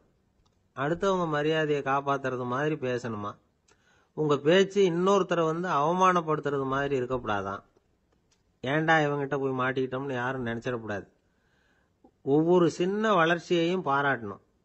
வெற்றி சாதாரணமாக இருந்தாலும் பாராட்டாமல் இருந்துடக்கூடாது. பாராட்டும் பொழுது தாராளமாக இருக்கணும். குறை சொல்லும் பொழுது கவனமாக இருக்கணும். வாய்க்கு வந்தபடி பேசிவிட்டா அதுக்கப்புறம் வகையாக மாட்டிக்கிட்டு முழிக்க வேண்டியிருக்கும். நீங்கள் பேசுறது இன்னொருத்தருக்கு ஒரு கௌரவத்தையும் மரியாதையும் உண்டு பண்ணுறது மாதிரி இருக்கணும். நீங்கள் பேசுறது அடுத்தவங்களுக்கு இருக்கிற கொஞ்ச நெஞ்ச மரியாதையும் எடுத்து விடுறது மாதிரி இருக்கக்கூடாது. உங்கள் பேச்சை கேட்டால் கேட்குறவங்களுக்கு ஒரு ஊக்கம் வரணும், உற்சாகம் வரணும். தவறு எதுவாக இருந்தாலும் அதை சுலபமாக திருத்திக்கலாம், சரி பண்ணிக்கலாங்கிறது மாதிரி இருக்கணும் உங்கள் பேச்சு. அடுத்தவங்களை சந்தோஷப்படுத்துங்க. உங்கள் யோசனையை கேட்டு நடந்துக்கிறதுனால அந்த சந்தோஷம் அவங்களுக்கு கிடைக்கணும். இந்த தகுதியெல்லாம் உங்ககிட்ட இருந்தால் நீங்கள் ஒரு சிறந்த தலைவராகலாம் அப்படின்னு அந்த புஸ்தகத்தில் போட்டிருக்குது. இந்த காலத்தில் தலைவர் ஆகிறதுக்கு வேற சில தகுதிகள்லாம் கூட தேவைப்படுது. ஒரு புள்ள தன்னுடைய அப்பா கிட்ட, அப்பா உன்ன மாதிரியே நானும் அரசியலில் சேரணும், தலைவர் ஆகணும்னு ஆசைப்படுறேன், இன்னையிலேருந்து எனக்கு அரசியல் பாடம் கற்றுக் கொடு அப்படின்னு கேட்டிருக்கான். அவரும் சரின்னு சொல்லிவிட்டு ஒரு பெரிய ஏணியை எடுத்துகிட்டு வந்தாராம். ஒரு செவுத்தில் சாத்தினார். இந்த ஏணியில் ஏறி உயர போய் அங்கே பரன் மேலே இருக்கிற ஒரு புத்தகத்தை எடுத்துகிட்டு வாடான் இருக்கார் மகனை பார்த்து. அப்பா ஏணி ரொம்ப உயரமாக இருக்குது, நீ ஜாக்கிரதையாக இதை பிடிச்சிக்கோ, நான் ஏறி போகிறேன் அப்படின்னு நான் பையன். பயப்படாத நான் பார்த்துக்கிறேன்னார் அப்பா. பையன் ஏணியில் ஏறினா உச்சிக்கு போனதும் அப்பா கையை எடுத்துட்டார். ஏணி அப்படியே சரிஞ்சுட்டுது. பையன் பொத்துன்னு கீழே விழுந்துட்டான். இடுப்பை பிடிச்சிக்கிட்டே எழுந்திரிச்சான். என்னப்பா இது, இப்படி என்னை ஏற விட்டுட்டு கையை விட்டுட்டியே, இப்படி கைவிடலாமா அப்படின்னு கத்தியிருக்கான். அப்பா நிதானமாக சொன்னாராம், அவசரப்படாதேப்பா, அரசியலில் இதுதான் முதல் பாடம், பெத்த அப்பனா இருந்தாலும் அவனை நம்பாதே அப்படின்னு உபதேசம் பண்ணார். அவர் ஒரு பெரிய குடும்பத்தில் பிறந்தவர். இருக்கிற சொத்துக்கள் எல்லாத்தையும் வாரி வழங்கிவிட்டு காட்டுக்கு புறப்பட்டார் தவம் செய்யறதுக்காக. இருந்தது பூராவும் கொடுத்துட்டார். இனிமே எதுவுமே இல்லை கொடுக்கறதுக்கு. அப்போ கடைசியா ஒருத்தன் கையை நீட்டினான். ஐயா ஏதாவது கொடுங்கன்னா. அவர் பார்த்தார். கட்டியிருக்கிற வேட்டியை தவிர வேற எதுவுமே இல்லை. 8 முழம் பட்டு வேட்டி, ஜரிகை கரையோடு இருக்குது. கடைசியா அதை தான் எடுத்து கட்டிக்கிட்டு அவர் புறப்பட்டுக்கிட்டு இருக்கிறார். அவர் பார்த்தார், எதிரில் அவன் பரிதாபமாக நின்றுட்டு இருக்கிறான். அந்த 8 முழ வேட்டியை 2ஆக கிழிச்சார். 4 முழத்தை அவங்ககிட்ட கொடுத்துட்டு மீதி 4 முழத்தை தன்னுடைய இடுப்பில் கட்டிக்கிட்டு அவர் காட்டுக்கு போயிட்டார். இவன் என்ன பண்ணான் தெரியுமா? கையில் கிடைச்ச 4 முழத்தை எடுத்துக்கிட்டு கடை வீதிக்கு போனான். பழைய பட்டு வேட்டி ஜருகை இதெல்லாம் விலைக்கு வாங்குற வணிகர் ஒருத்தர் இருந்தார். அவர்கிட்ட போனான். இதை விலைக்கு எடுத்துக்கிறீங்களான்னு கேட்டான். அவர் வாங்கி பார்த்தார். ஆகா, ரொம்ப அருமையான வேட்டி, விலை வசந்த ஜருகை, இது ஏது உனக்குன்னு கேட்டார். அவன் நடந்ததை சொன்னான். அப்படின்னா ஒன்று செய், இந்த வேட்டியோட இன்னொரு பாதியையும் மெதுவாக வாங்கிட்டு வந்துரு, உனக்கு நிறைய பணம் தரேன் அப்படின்னார் அந்த வணிகர். இவன் கொஞ்சம் யோசனை பண்ணி பார்த்தான். கொஞ்சம் இருங்க, அதை வந்துவிடுறேன் அப்படின்னு சொல்லிவிட்டு நேராக காட்டுக்கு போனான். அவர் எங்கே இருக்காருன்னு தேடி கண்டுபிடிச்சான். அவர் ஒரு இடத்துல தவக்கோலத்தில் இருக்கிறார். கட்டியிருந்த இடைவேட்டியும் அவரை அறியாமலே நழுவி கீழே விழுந்து கிடக்குது. இவனுக்கு ரொம்ப வசதியா போச்சு. அவரை கேட்க வேண்டிய அவசியமே இல்லை. மெதுவா சத்தம் போடாம அடிமேல அடி வச்சு நெருங்கினான். அவர் கண்ணை மூடிக்கிட்டு அவர் பாட்டு நின்றுகிட்டு இருக்கார். இவன் மெதுவா போய் கீழே கிடந்த அந்த துணியை எடுத்துக்கிட்டு சத்தம் போடாம திரும்பி நடந்தான். அப்படி கொஞ்ச தூரம் நடந்திருப்பான். அப்படி ஓட ஆரம்பிக்கிற சமயத்தில் அவன் காலில் கீழே கிடந்த முள்ளு ஒன்று நறுக்குன்னு தச்சு விட்டுது. வலி தாங்க முடியாம அம்மான்னு கத்திவிட்டான். இந்த சத்தத்தினால கண்ணை மூடி நின்றுகிட்டு இருந்த அவர் தவம் கலைஞ்சுது. மெதுவா கண்ணை திறந்து பார்க்கறார். தன் இடையில இருந்த வேட்டி அவன் கையில் இருக்கு. இப்போ அவர் நினைக்கிறாராம், இந்த வேட்டி மேல நான் வச்ச ஆசை அல்லவா அவனை திருடன் ஆக்கிவிட்டுது அப்படின்னு நினைச்சாராம். இது எப்பேற்பட்ட மனநிலைங்கிறத கொஞ்சம் யோசிச்சு பாருங்க. தான் ஒரு பொருள் மேல வைத்த பற்று இன்னொரு மனிதன் திருடனா ஆகிறதுக்கு காரணம் ஆயிட்டுதே அப்படின்னு நினைக்கிறார். அப்படி நினைச்ச அவர் யார் தெரியுமா? அவர் தான் மகாவீரர். இழந்துட்டேங்கிறியே, நீ என்னத்தை கொண்டு வந்த இங்க இழக்கிறதுக்கு? நீ என்னத்தை உண்டாக்குன இது அழிஞ்சுட்டுதுன்னு சொல்றதுக்கு? இது அவருடைய சிந்தனை. இன்னைக்கு நம்ம சிந்தனையெல்லாம் வேற மாதிரி இருக்குது. ஒருத்தன் நடுத்தெருவில் உட்காந்து அழுதுகிட்டு இருந்தான். அந்த வழியா வந்தவர் கேட்டார், ஏன்ப்பா அழற அப்படின்னு கேட்டார். 5 ரூபா சார், இந்த இடத்துல விழுந்துட்டுது, ரொம்ப நேரமா தேடுறேன், கிடைக்காது போல இருக்கு அப்படின்னா. எப்போ தொலைஞ்சுது அப்படின்னு கேட்டார். அது எனக்கு தெரியாது சார், பணத்தை தொலைச்சவன் தேடி பார்த்துட்டு போயிட்டான், நான் அவனுக்கு பின்னாடி தேட வந்தவன் அப்படின்னு சொல்லிவிட்டு மறுபடியும் தேட ஆரம்பிச்சான். ஒரு பெரியவர்கிட்ட பேசிக்கிட்டு இருந்தேன். அவரு என்கிட்ட ஒரு கேள்வி கேட்டார். திருடர்கள் எத்தனை வகை தெரியுமா உனக்கு அப்படின்னார். இதுதான் அவர் கேட்ட கேள்வி. எதுக்காக என்ன பார்த்து அந்த கேள்வி கேட்டாரு தெரியல. இருந்தாலும் நான் அவருக்கு பதில் சொன்னேன். திருடர்கள்ல எத்தனையோ வகை உண்டுங்க. கார் திருடன், சைக்கிள் திருடன், முகமூடி திருடன், இப்படி சொல்லிட்டே போலாம். இருந்தாலும் என்னுடைய சிற்றறிவுக்கு எட்டின வரையில திருடர்களை 2 வகையா பிரிக்கலாம் அப்படின்னு நினைக்கிறேன். ஒன்னு ராத்திரியில திருடுற திருடன், இன்னொருத்தன் பகல்ல திருடுற திருடன். அதாவது பகல் திருடன், ராத்திரி திருடன் அப்படின்னு பெரியவர் சிரிச்சார். என்ன சிரிக்கிறீங்களே? என்ன கள்வர்கள் 4 வகை அப்படின்னு ஆரம்பிச்சார். எப்படின்னு கேட்டேன். சாப்பாட்டுக்கு இல்லாம திருடுறாங்க பாருங்க, அது ஒரு வகையாம். சாப்பாட்டுக்கு இருந்தும் திருடுறாங்க பாருங்க, அது ஒரு வகையாம். இதை தவிர இன்னும் ஒரு 2 வகை திருட்டு உண்டு. அது என்னன்னா, ஆண்டவன் கிட்ட இருந்து நாம திருடுற திருட்டு, இன்னொன்னு என்னன்னா நம்ம கிட்ட இருந்து ஆண்டவன் திருடுற திருட்டு அப்படின்னார். எனக்கு ஒன்னும் புரியல. என்ன சார் இது, ஆண்டவனையே திருடன்னு சொல்றீங்களே அப்படின்னு ஆச்சரியமா. ஆமாங்க, ஆண்டவனை கள்வன்னு சொல்றது இல்லையா? காஞ்சிபுரத்துக்கு பக்கத்துல திருக்கார்வனம் அப்படின்னு ஒரு ஊர் இருக்கு. அங்க உள்ள பெருமாளுக்கு கள்வர்னு தான் பேரு. அது மட்டும் இல்ல, திருமங்கை ஆழ்வார் தம்முடைய திரு நெடுந்தாண்டகத்துல கார்வனத்துள்ளாய் கள்வா அப்படின்னு தான் அழைக்கிறார் அப்படின்னு நிறைய உதாரணம்லாம் சொல்ல ஆரம்பிச்சார். அதுக்கப்புறம் அவர்கிட்ட பேசி நான் புரிஞ்சுக்கிட்ட விவரங்களை தான் நான் இப்போ உங்ககிட்ட சொல்ல போறது. அதாவது அவர் சொன்ன முதல் வகை திருடர்கள் சாப்பாட்டுக்கு இல்லாம திருடுறவங்க. இவங்களை திருத்தி போடலாம். சாப்பாட்டுக்கு இருந்தும் பணம் சேர்க்கணுங்கிற ஆசையால பொய் கணக்கெல்லாம் எழுதுறாங்க பாருங்க, அவங்க தான் 2வது வகை. 3வது வகை திருட்டு தான் மிகப்பெரிய திருட்டு. இறைவனுக்கு சொந்தமானதை நம்முடையதுன்னு நினைக்கிற திருட்டு. எது இறைவனுக்கு சொந்தமானது அப்படின்னா ஆத்மா. பகவானுக்கு சொந்தமான ஆத்மாவை நம்முடையதுன்னு நினைக்கிறது தான் அந்த மாபெரும் திருட்டு. இதுக்கு பேர் தான் ஆத்மாபகாரமா. சரி, இதுக்கு பரிகாரம் என்ன? எல்லாம் இறைவனுடையது, நமக்கு ஒண்ணும் இல்லை அப்படின்னு நினைக்கிறது தான் இதுக்கு பரிகாரம். இதெல்லாம் இருக்கட்டும். 4வது திருட்டு ஒண்ணு சொன்னோம்ல, ஆண்டவன் நம்ம கிட்ட இருந்து திருடுறது. அது எப்படி? ஆண்டவனை கள்வன்னு சொல்றாங்க, அது சரி. அவர் என்னத்தை திருடினார்?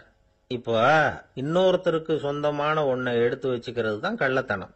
ஆனா ஆண்டவன் எடுத்துக்கிட்டோம்னா இருக்கிறது எல்லாமே அவனுக்கு சொந்தம். அப்படி இருக்கிறப்போ அவரை எப்படி கள்வன்னு சொல்றது? இது என்ன புரியாம இருக்குதே அப்படின்னு சொல்லி பார்த்தா அதுக்கும் விளக்கம் சொல்றாங்க அவங்க.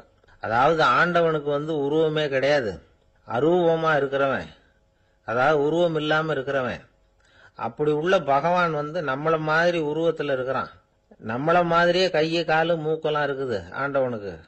இந்த உருவம் நம்ம கிட்ட இருந்து திருடினது தானே. அவன் தன்னுடைய உண்மையான திருமேனியை நமக்கு காட்டாம, அதாவது தரிசனம் கொடுக்காம இருக்கிறது கள்ளத்தனம் தானே. அதனாலதான் இதுவும் ஒரு பெரிய திருட்டு, இருக்கிறதுலயே மிகப்பெரிய திருட்டு அப்படிங்கிறார். என்கிட்ட பேசிக்கிட்டு இருந்தாரு, இந்த விஷயம்லாம் சொல்லிட்டு இருந்தாரு இந்த பெரியவர். அதாவது திருட்டை ஆன்மீக நோகத்துல அவர் பார்க்கிறார். நம்ம பார்வையில இதை விட அபூர்வமான திருட்டுலாம் இங்க உண்டு, அபூர்வமான திருடர்களும் உண்டு. ஒரு திருடன் சிறையிலிருந்து விடுதலையாகி வெளியில போனான். கொஞ்ச நாள்ல மறுபடியும் திரும்பி ஜெயிலுக்கு வந்துட்டான். அப்போ சிறை அதிகாரி அவனுக்கு அறிவுரை சொன்னாராம். ஏன்பா, இப்படி அடிக்கடி தப்பு பண்ணிவிட்டு ஜெயிலுக்கு வந்துடுறியே, உனக்கு சொந்த பந்தம் எதுவும் இல்லையா? உனக்கு அப்பா, அண்ணன், தம்பிகள் அவங்க கூட எல்லாம் சேர்ந்து வாழணுங்கிற ஆசை இல்லையா அப்படின்னு கேட்டிருக்கார். அவங்களோட சேர்ந்து வாழணுங்கிற ஆசை எனக்கு நிறைய உண்டுங்க சார் அப்படின்னு அவன். அப்புறம் எதுக்கு இப்படி ஜெயிலுக்கு வந்துடுற அப்படின்னாரான் அவரு. அவங்க எல்லாருமே இங்கே தானே சார் இருக்காங்க அப்படின்னு அவன். நம்ம கிட்ட ஒருத்தன் தப்பா நடந்துகிட்டானா உடனே நாம என்ன செய்வோம்? கையை ஓங்கிட்டு அவனை அடிக்க போவோம். நாம அவங்கிட்ட அவனை விட ஒருபடி மேலா தப்பா நடந்துக்குவோம். ஆனா பெரியவங்கெல்லாம் அப்படி நடந்துக்கிறது இல்லை. இன்னா செய்தாரை ஒருத்தல் அவர் நாண நன்னயம் செய்து விடல் அப்படின்னு வள்ளுவர் சொல்லியிருக்கார் இல்லையா? அதுக்கு தகுந்த மாதிரி நடந்துக்குவாங்க. பாயசித் விஸ்தாமிங்கிறவர் ஒரு பெரிய ஞானி. அவர் ஒரு நாள் ராத்திரி ரொம்ப நேரம் மசூதியில் இருந்துட்டு வீட்டுக்கு திரும்பி வந்துகிட்டு இருக்கிறார். வழியில ஒரு குடிகாரன், அவன் கையில ஒரு இசைக்கருவி, அதை கண்ணா பின்னான்னு மீட்டிக்கிட்டு வாய்க்கு வந்தபடியே என்னத்தையோ பாட்டுன்னு நினைச்சுக்கிட்டு பாடிக்கிட்டு அவன் பாட்டுக்கு கிடக்குறான் வழியில.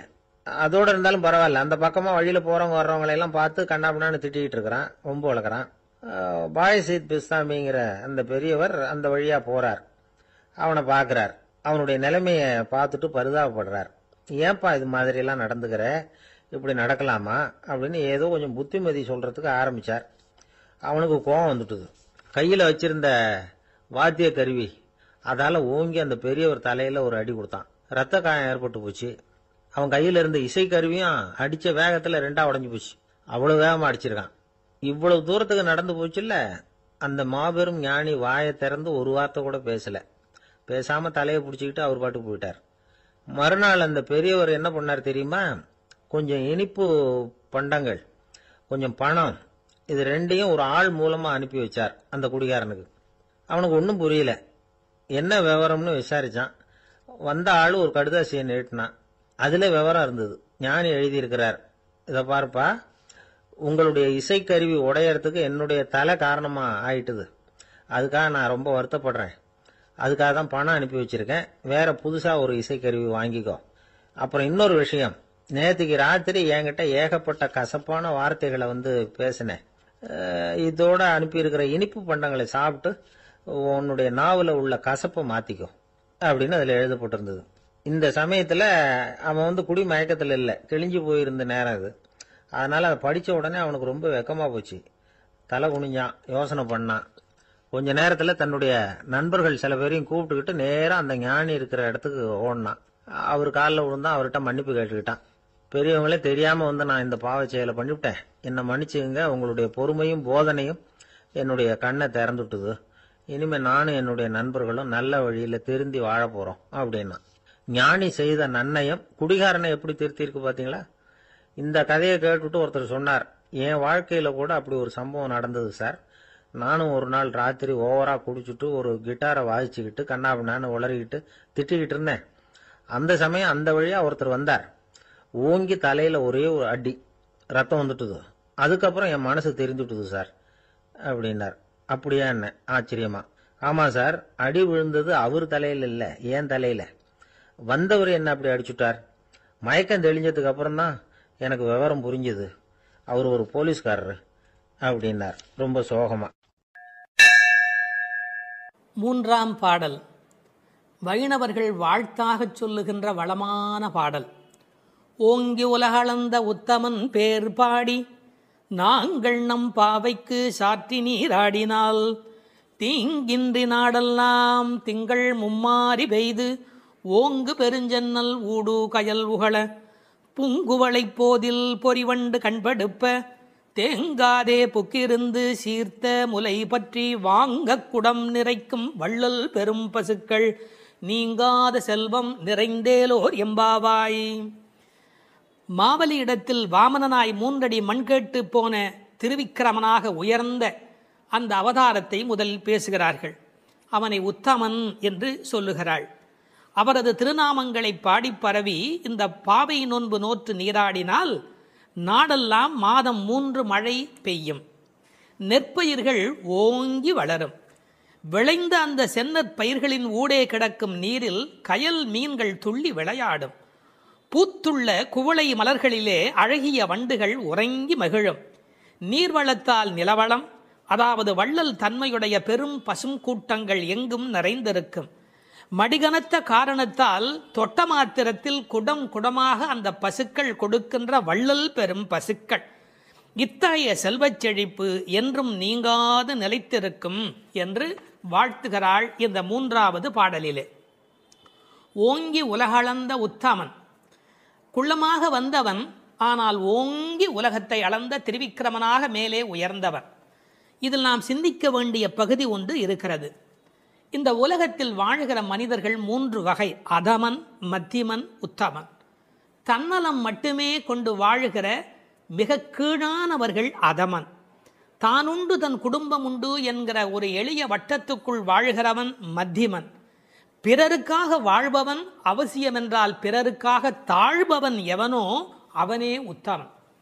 அப்படி இந்த உலகத்தில் பிறருக்காக தாங்கி தாழ்ந்து சென்ற இடம் என்பதால் அவர் தாழவில்லை. கை நீட்டி யாசக மகாபலி இடத்தில் கேட்டாலும் அவர் தாழவில்லை, ஓங்கினார் என்ற பொருள் வரும்படியாக ஓங்கி உலகளந்த உத்தமன் என்று எழுதுகிறார். அவருடைய திருவடி இந்த உலகம் முழுவதும் பட்டதாம், உயிர்குலம் முழுவதும் பட்டதாம். ஏன்? இதற்கு உரையாசிரியர்கள் ஒரு அழகான வார்த்தை சொல்வார்கள். உறங்குகிற போது மாதா பிரஜையை அணைத்தபடி படுத்திருப்பாள் ஸ்பரிச சுகத்திற்காக. ஒரு அம்மா குழந்தைய பக்கத்தில் வைத்துக்கொண்டு படுக்கிற போது அப்படியே அந்த குழந்தை மேலே கை வைத்து கொண்டு படுத்திருப்பாள். என்ன சுகம்! அந்த குழந்தையும் நிம்மதியாக தூங்கும், அந்த தாயும் நிம்மதியாக சந்தோஷப்படுவாள்.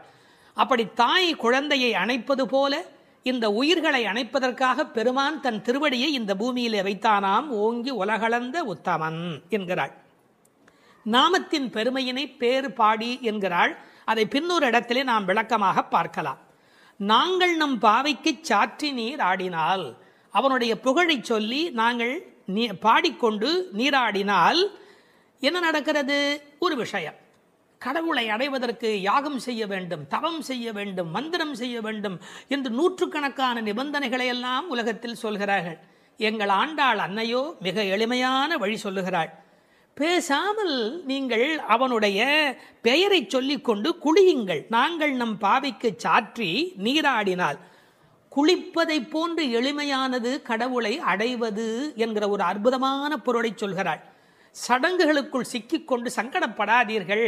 நீங்கள் அவனை பாடும் பக்தி ஒன்றே போதுமானது, அவனது நாமத்தை சொல்லுகிற நாம சங்கீர்த்தனமே உங்களுக்கு போதுமானது என்ற பொருளிலே it is so simple. Involvement, பக்தர்களின் பங்கேற்பு இருக்கும்படியாக நாங்கள் நம் பாவைக்கு சாற்றி நீராடினால் மழை பெய்யும்.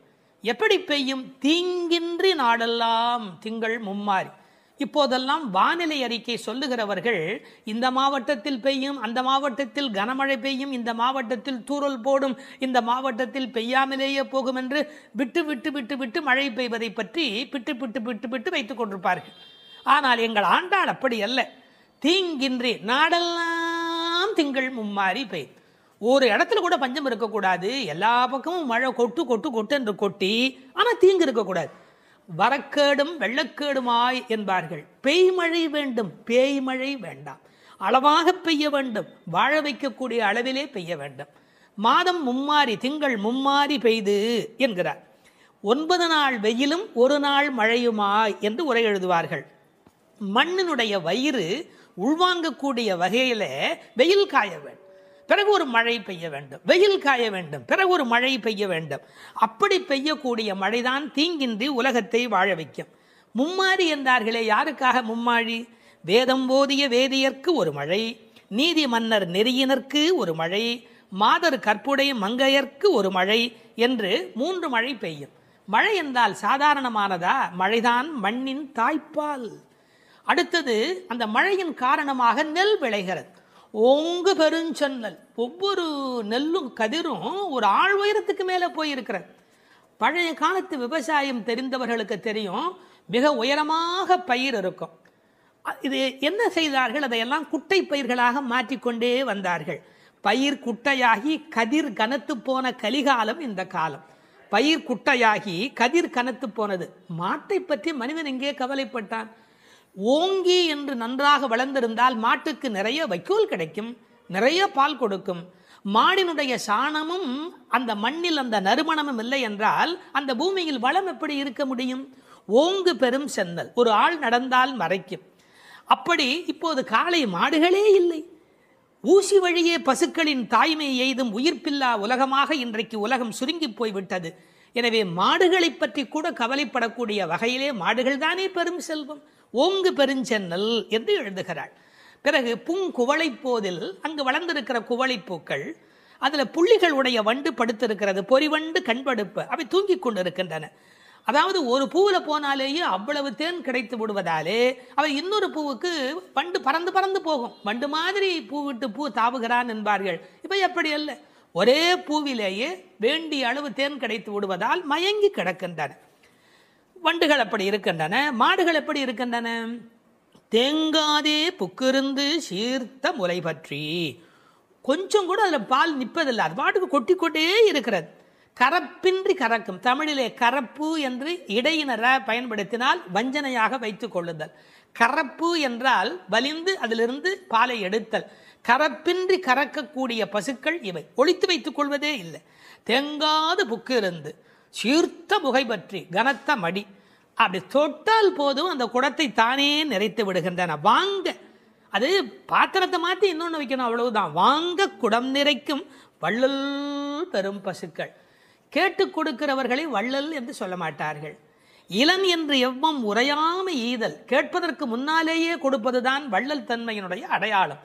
இந்த பசுக்கள் வஞ்சனையற்றவை, எனவே அவை வள்ளல் பெரும் பசுக்கள். நீங்காத செல்வம் நிறைந்தேலோர் எம்பாவாய். நீங்காத செல்வம் என்றால் என்ன பொருள்? உலகத்தாருக்கு சில செல்வம் தேவை, ஆனால் இறை ஞானம்தான் உண்மையில் நீங்காத செல்வம். இப்போது இப்படி எடுத்துக்கொள்வோம். பரமனடி பாடி துதித்தால் நீங்காத செல்வம் நிறையும்.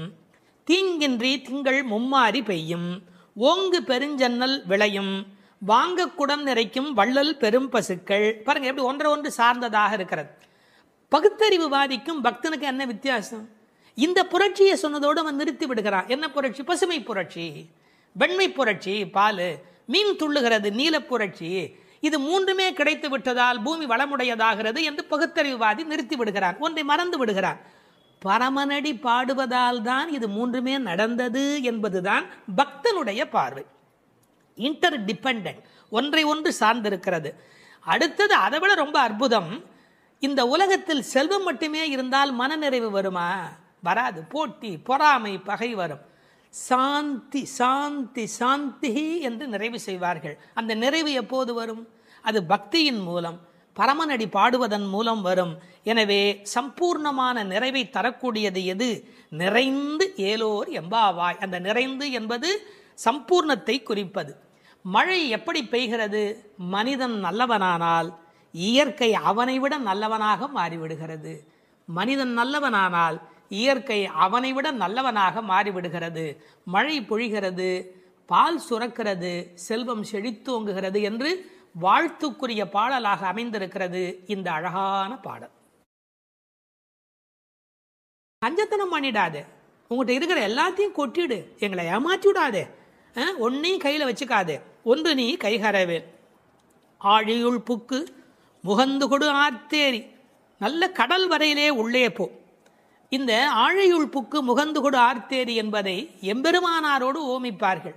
அவர் கடல் போன்ற தத்துவங்களை எல்லாம் வாங்கி எளிமையான தத்துவங்களாக இந்த உலகத்துக்கு கொடுத்தார். அப்படி ஆழத்திலே உள்ளே போ, ஆழியுள் புக்கு முகந்து கொடு ஆர்த்தேரி. இந்த உலகத்திலேயே சிரமமான விஷயம் ஆழமான பகுதிக்குள் பிரவேசிக்கும் போதுதான்.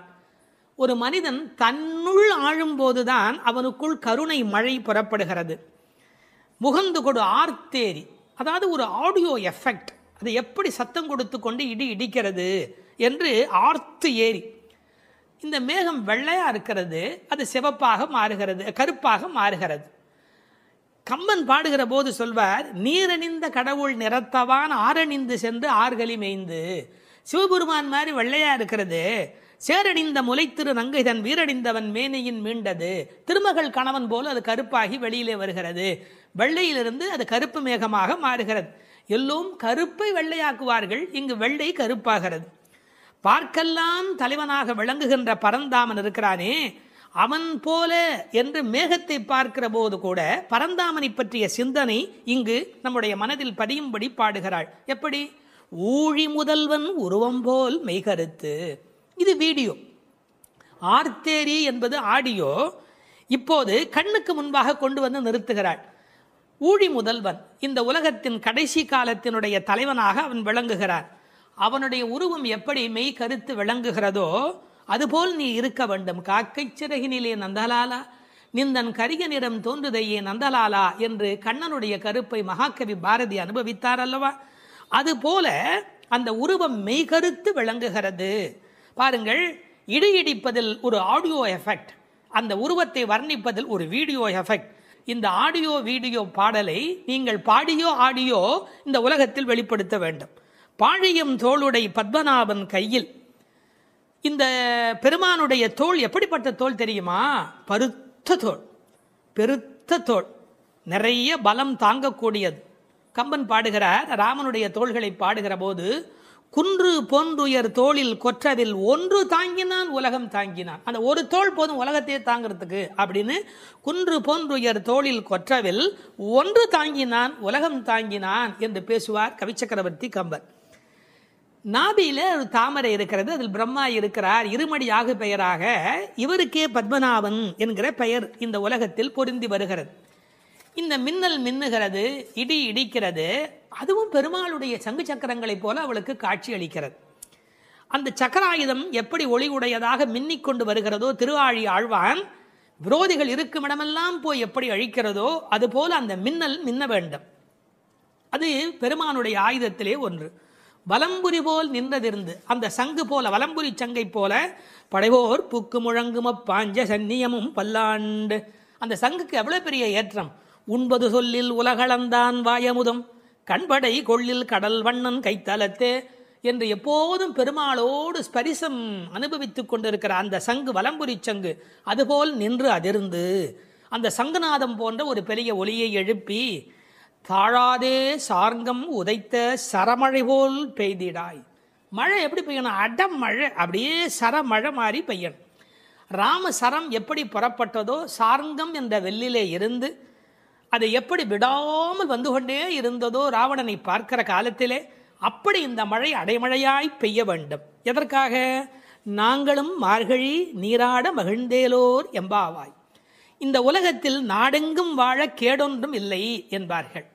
எல்லாரும் நல்லா இருந்தால் நாமும் நல்லா இருக்க போகிறோம் இல்லையா? அதனால் இந்த உலகத்தில் எல்லோரும் நன்றாக இருக்க மார்கழி நீராட மகிழ்ந்து நாங்களும் மகிழ்ச்சியாக இருந்து விட்டு போகிறோம். இந்த ஓமை இருக்கிறதே, இது ஓமை அணி இலக்கணத்திலே தலை சிறந்த 4 செய்திகளை உள்ளடக்கியது.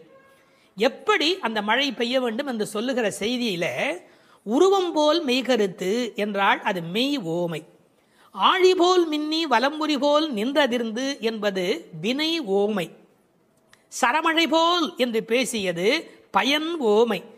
அணி இலக்கணத்திலே வினை, பயன், மெய், உரு என்ற 4 வகை பெற வந்த ஓமை தோற்றம் என்று ஓமை அணிக்கு எத்தனை சிறப்பு சொல்வார்களோ எல்லாம் பொருந்தும்படியாக தமிழில் ஏற்றம் மிகுந்த பாடல் இந்த பாடல்.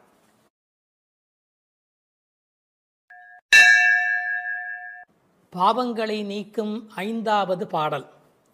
மாயனை மண்ணு வடமதுரை மைந்தனை, தூய பெருநீர் யமுனை துறைவனை, ஆயர் குலத்தினில் தோன்றும் அணிவிளக்கை, தாயைக் குடல் விளக்கம் செய்த தாமோதரனை, தூயோமாய் வந்து நாம் தூமலர் தூவித் தொழுது, வாயினால் பாடி மனத்தினால் சிந்திக்க, போய பிழையும் புகுதருவான் நின்றனவும், தீயினில் தூசாகும் செப்பேலோர் எம்பாவாய்.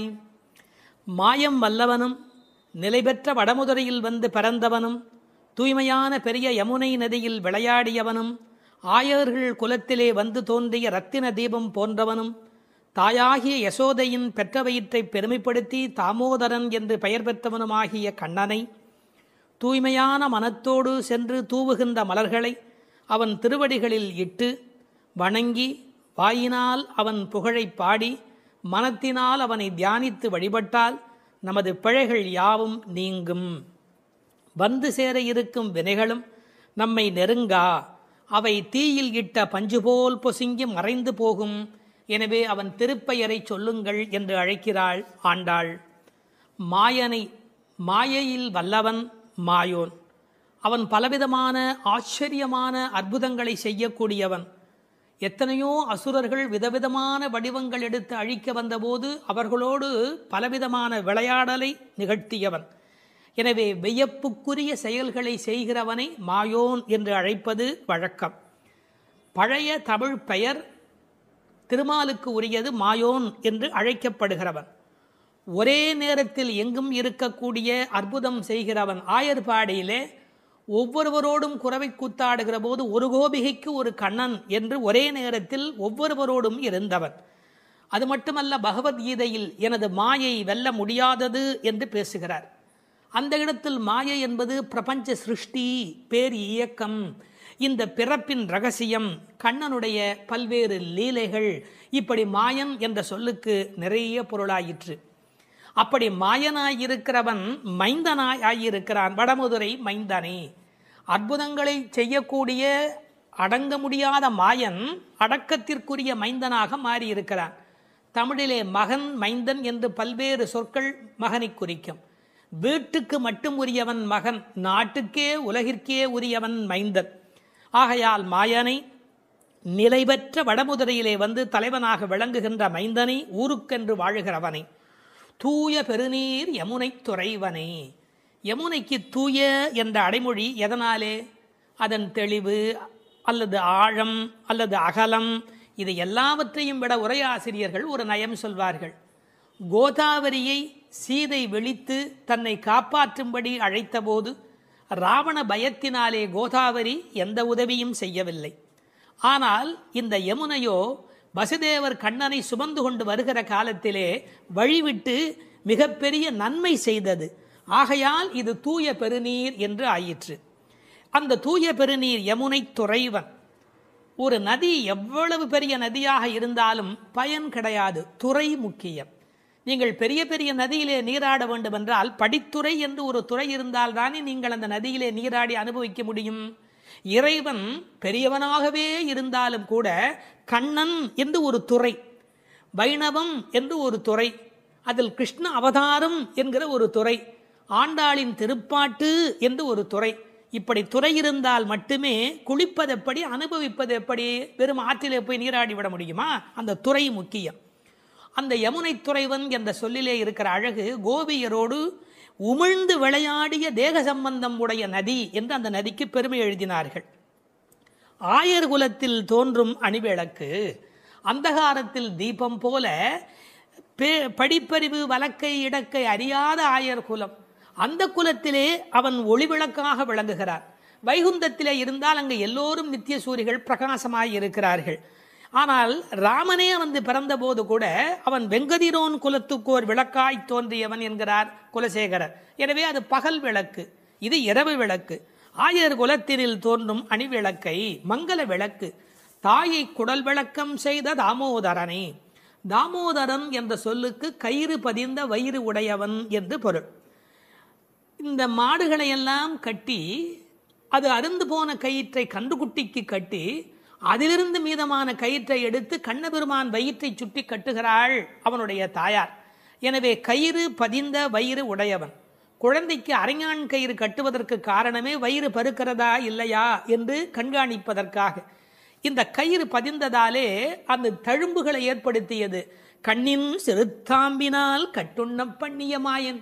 எனவே தாமோதரனாய் கயிறு பதிந்த வயிறு உடையவனாக விளங்குகின்றான். இவனை எப்போதும் அனுபவித்தவள் என்று பெற்றவயிருக்கு பட்டம் கட்டுவதாக தாயை குடல் விளக்கம் செய்த தாமோதரன் என்று பெருமைப்படுத்தினாள். அவனை எப்படி வணங்க வேண்டும்? தூயோமாய் வந்து. ஐயா, வரும்போது தூய்மை வந்துவிடுமா? வரவர தூய்மை வந்துவிடும். நாம் பிறவியில் அழுக்குடையவராய் இருக்கலாம், பலவிதமான வஞ்சனை மனமுடையவராய் இருக்கலாம். இறைவனை நினைக்க வேண்டும் என்று நினைத்த மாத்திரத்தில், இறைவனை நெருங்கும் மாத்திரத்தில் தூயோராய் மாறிவிடுகிறோம். எண்ணம் தானே நம்மை தூய்மைப்படுத்துவது. எண்ணம் திண்ணியராக பெறின் என்னாகிறது? அவனுக்கு ஒரு வண்ணம் பிறக்கிறது. எனவே தூயோமாய் வந்து தூமலர், தூயவர் கையில் இருப்பது தூமலராகத்தானே இருக்க முடியும். பகவானுக்கு எந்த பூ உகப்பு என்று கேட்டார்கள். எல்லாமே உகப்பு. ஒரு அருமையான பாசுரத்திலே புரிவதும் புகை பூவே என்று பாடுகிற இடத்திலே சப்பாத்தி கள்ளியினுடைய பூ அது இறைவனுக்கு உகப்பா என்று ஒரு சீடன் கேட்கிறார். அப்போது உரை சொல்லுகிறவர் ரொம்ப அழகாக சொல்லுகிறார், அதை பகவான் விலக்கி இருக்கிறான் என்று பொருள் அல்ல. பகவானுக்கு எதுவுமே விலக்கு அல்ல. பறிக்கிற பக்தனுடைய கையில் முள் தைத்து விடுமே என்று விலக்கப்பட்டது என்று எழுதுகிறார். என்ன ஒரு கருணை பாருங்கள்.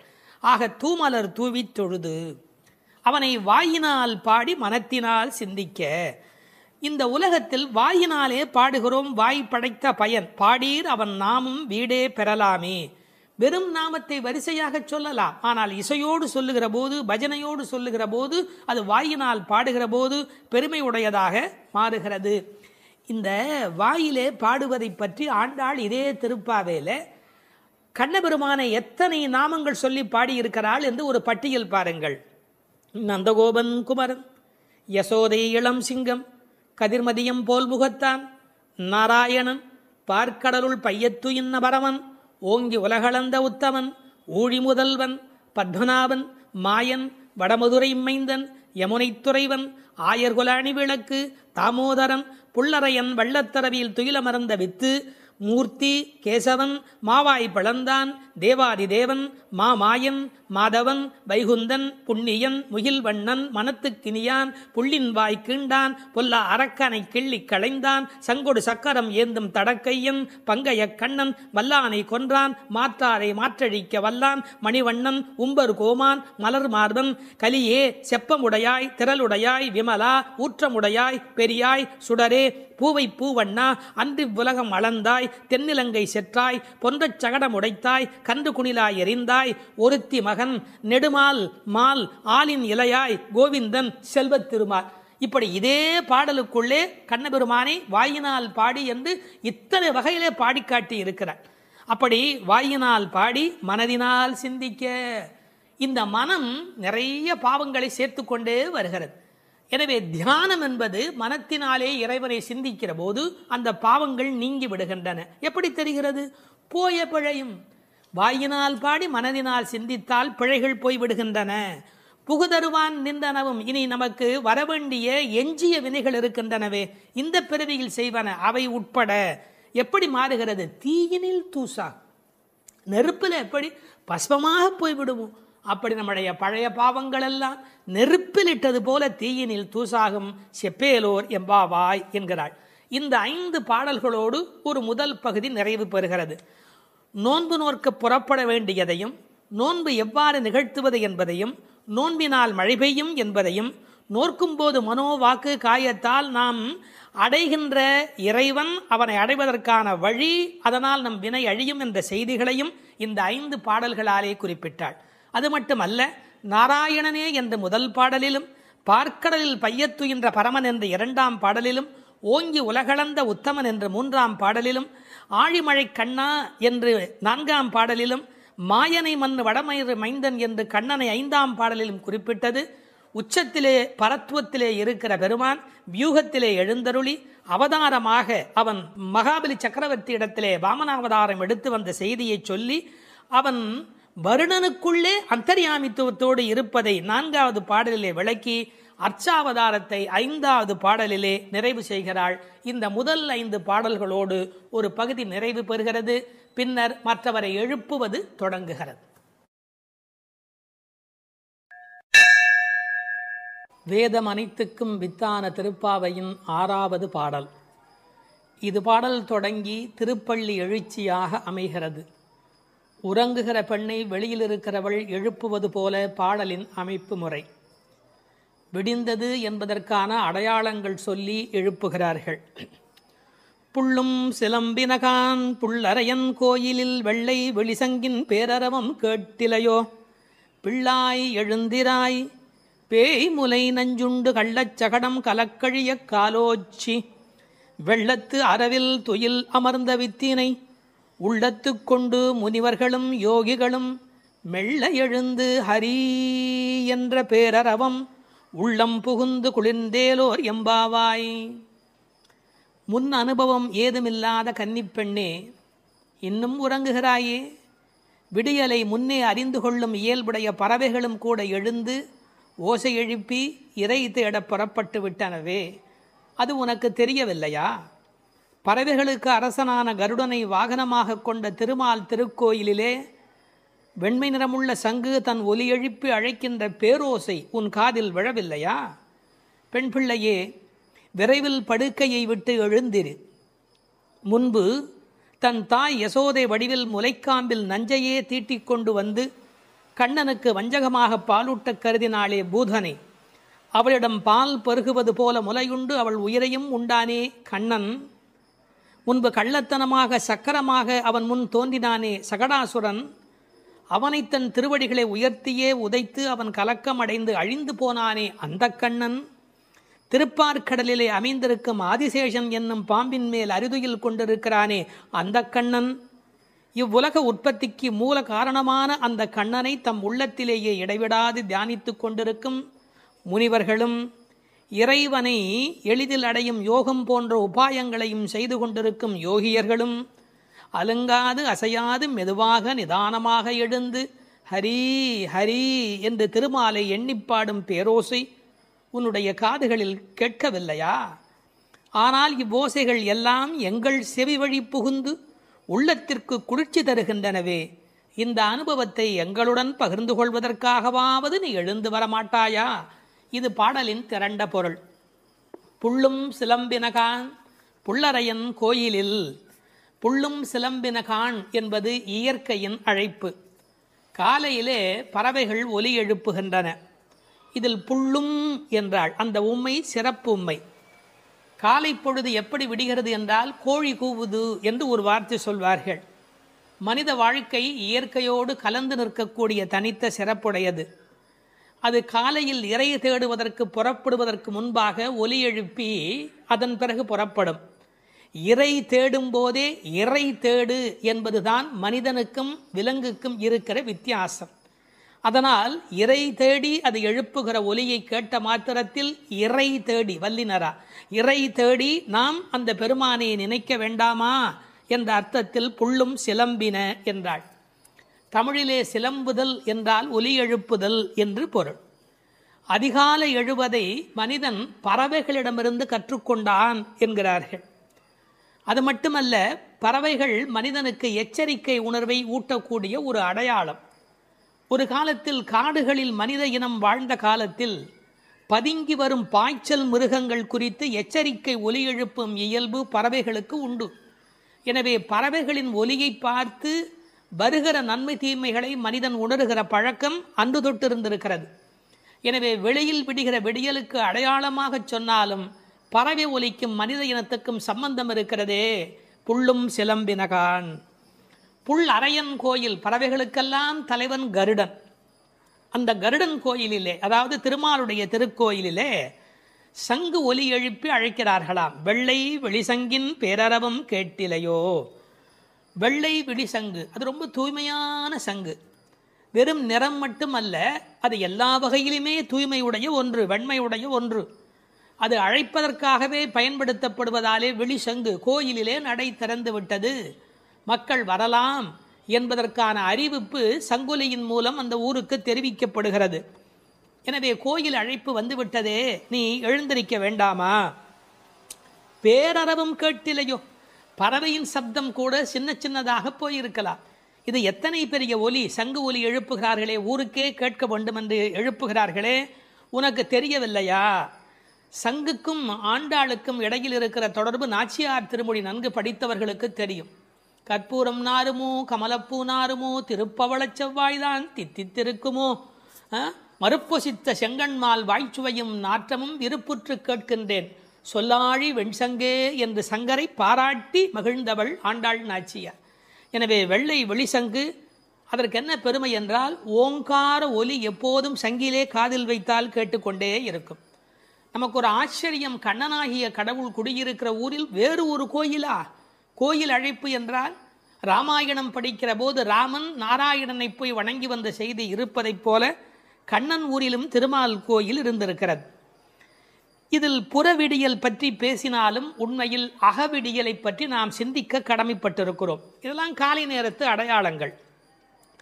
ஆன்மீக விடியல் என்பது ஏற்பட வேண்டும் என்றால் அறியாமை, இருட்டு போக வேண்டும். நீங்கள் இருட்டை விரட்டிவிட முடியுமா? இந்த உலகத்தில் என்ன முயன்றாலும் இருட்டை விரட்ட முடியுமா? ஒரே ஒரு வேலை இருக்கிறது. ஒரு வெளிச்சத்தை நிறுவுவதுதான் மனிதன் செய்ய வேண்டிய வேலை. எல்லாரும் உட்கார்ந்து கொண்டு இருட்டே போ, இருட்டே போ, இருட்டே போ என்றால் போகாது. ஆனால் ஒரு விளக்கை ஏற்றி வைத்தால் இருட்டு காணாமல் போய்விடும். அதுபோல் நம்முடைய அஞ்ஞானம், அறியாமை என்ற மன இருள் நீங்க வேண்டுமென்றால் நாராயணன், இறைவன், பரம்பொருள் என்ற ஒற்றை விளக்கு நமக்கு போதுமானது. அதை சொல்லிவிட்டு பிள்ளாய் எழுந்திராய் என்கிறார். பெண் பிள்ளைகளை ஏ பிள்ளை என்று அழைப்பது தமிழ் மண்ணிலே இருக்கிற ஒரு மரபு. என்ன பிள்ளை இப்படி பேசிக்கிட்டே இருக்கிறியே அப்படிம்பாங்க. அது சிறு பிள்ளைகளை சொல்லுகிற வழக்கம் உண்டு. பிள்ளாய் எழுந்திராய். இந்த பிள்ளாய் என்பதில் இருக்கிற அழகு, சிறுபிள்ளைத்தனமாக நடந்து கொள்கிறாயே. உனக்கு கோயிலுக்கு வந்து முன் அனுபவம் இல்லையா? இந்த சபரிமலைக்கு போகிற போது கன்னிசாமி என்று அழைத்து கொண்டு போவார்கள். எல்லாரும் எழுந்திருக்கிற நேரத்தில் அவர் எழுந்திருக்க மாட்டார், அந்த முறையாக பூஜையில் கலந்து கொள்ள மாட்டார். கன்னிசாமி அவருக்கு விவரம் தெரியல என்று எல்லோரும் சொல்வார்கள். இந்த பிள்ளை எழுந்திருக்கவில்லை, பிள்ளாய் எழுந்திராய் என்றார். அவள் எழுந்திராமைக்கு காரணம் சோம்பல் மட்டுமல்ல, சோம்பலை தாண்டி இன்னொன்றும் இருக்கலாம். என்ன? கிருஷ்ண மயக்கம் என்றும் காரணமாய் இருக்கலாம். மிக முதிர்ந்த நிலை ஒரு காரணமாய் இருக்கலாம். அவளுக்கு அதிர்ச்சி உண்டாகும்படியாக எழுப்புவதற்கு உரிய கண்ணபெருமானுடைய வரலாறுகளை சொல்லுகிறார்கள். பேய்முலை நஞ்சு உண்டு பூதனே என்ற ஒரு அரக்கி தாய்முலைப்பாலில் அமுதிருக்க தவழ்ந்து தளநடை இட்டு சென்று பேய் முலைவாய் வைத்து நஞ்சு உண்டு பித்தன் என்றே பிறர் ஏச நின்றாய். திருமங்கையாழ்வார் பாடுகிறார். அதாவது தாயிடத்தில் அமுது உண்ணாமல் பேயிடத்தில் போய் உண்டு அவளுக்கு மேலே போவதற்கான வழிமுறையை செய்த பூதனையினுடைய வரலாறு, அரக்கியின் வரலாற்றை சொல்லுகிறார். அடுத்து இன்னொரு வரலாறு, கள்ளச்சகடம் கலக்கழிய காலோச்சி. கள்ளச்சகடம், சகடாசுரன் என்ற ஒரு அசுரன் வஞ்சனையான வடிவத்தில் சக்கரமாய் வருகிறான். அப்போது பெருமான் என்ன செய்தார்? தம் கால்களாலே எட்டி உதைத்தார். தன்னை நேடி வந்த ஆபத்தை அவர் விரட்டுகிறார். என்ன நயம் சொல்வார்கள் தெரியுமா? பெருமாளுடைய திருவடி நம்முடைய கஷ்டத்தை போக்குகிறது என்பதையும் தாண்டி பெருமாளின் துன்பத்தையே போக்கக்கூடியது. இப்படிலாம் அர்த்தம் சொல்லலாமா என்று கேட்பார்கள். உயர்வர உயர்நலம் உடையவன் எவனவன், மயர்வர மதிநலம் அருளினன் எவன் அவன். இந்த பாசுரத்திலே துயரரு சுடரடி என்று ஒரு வாசகம் வரும். அந்த துயரரு சுடரடி என்பதற்கு வியாக்கியானம் செய்த பெருமக்கள் நம்முடைய துயர் என்று கூட அர்த்தம் செய்ய வேண்டிய அவசியமில்லை. பக்தனுக்கு அனுகிரகம் பண்ணுவதற்கு திருவடி இருந்தும் பக்தன் தன்னிடத்தில் வந்து அதை பெறாத போது பகவான் துயரமுறுகிறான். தாய் தன்னுடைய முலைப்பாலை தரையிலே பீச்சுமா போல அருளை அவன் பக்தர்களுக்கு வழங்குகிறான் என்று எழுதினார்கள். எனவே பெருமானுடைய திருவடி பெருமானுடைய துன்பங்களையே நீக்கியது என்றும் பொருள் கொள்ளலாம். மனிதர்களுக்கு ஒவ்வாதது ரெண்டு காரம், ஒன்று அகங்காரம், மமகாரம். அப்படி தோன்றிய அசுரர்களை அவன் அழித்திருக்கிறான். வெள்ளத்தரவில் துயிலமர்ந்த வித்து, இந்த உலகத்துக்கெல்லாம் மூலமான வித்து. நல்ல தண்ணீர் நனைத்துதான் விதையை நடுவார்கள். இவன் வெள்ளத்து அரவில் பார்க்கடலிலே பாம்பிலே படுத்திருக்கிறான். வெள்ளை வெள்ளத்தின் மேலொரு பாம்பின் மிசை கள்ள நித்திரை கொள்ளும் பரமன் என்பார்கள். நீர் குளிர்ச்சி, பாம்பு குளிர்ச்சி, அந்த குளிர்ச்சிக்கு மேல் குளிர்ச்சியாக கண்ணபெருமானுடைய தோற்றம் குளிர்ச்சி. முதல் தனி வித்தேயோ என்று நம்மாழ்வார் பாடுவார்.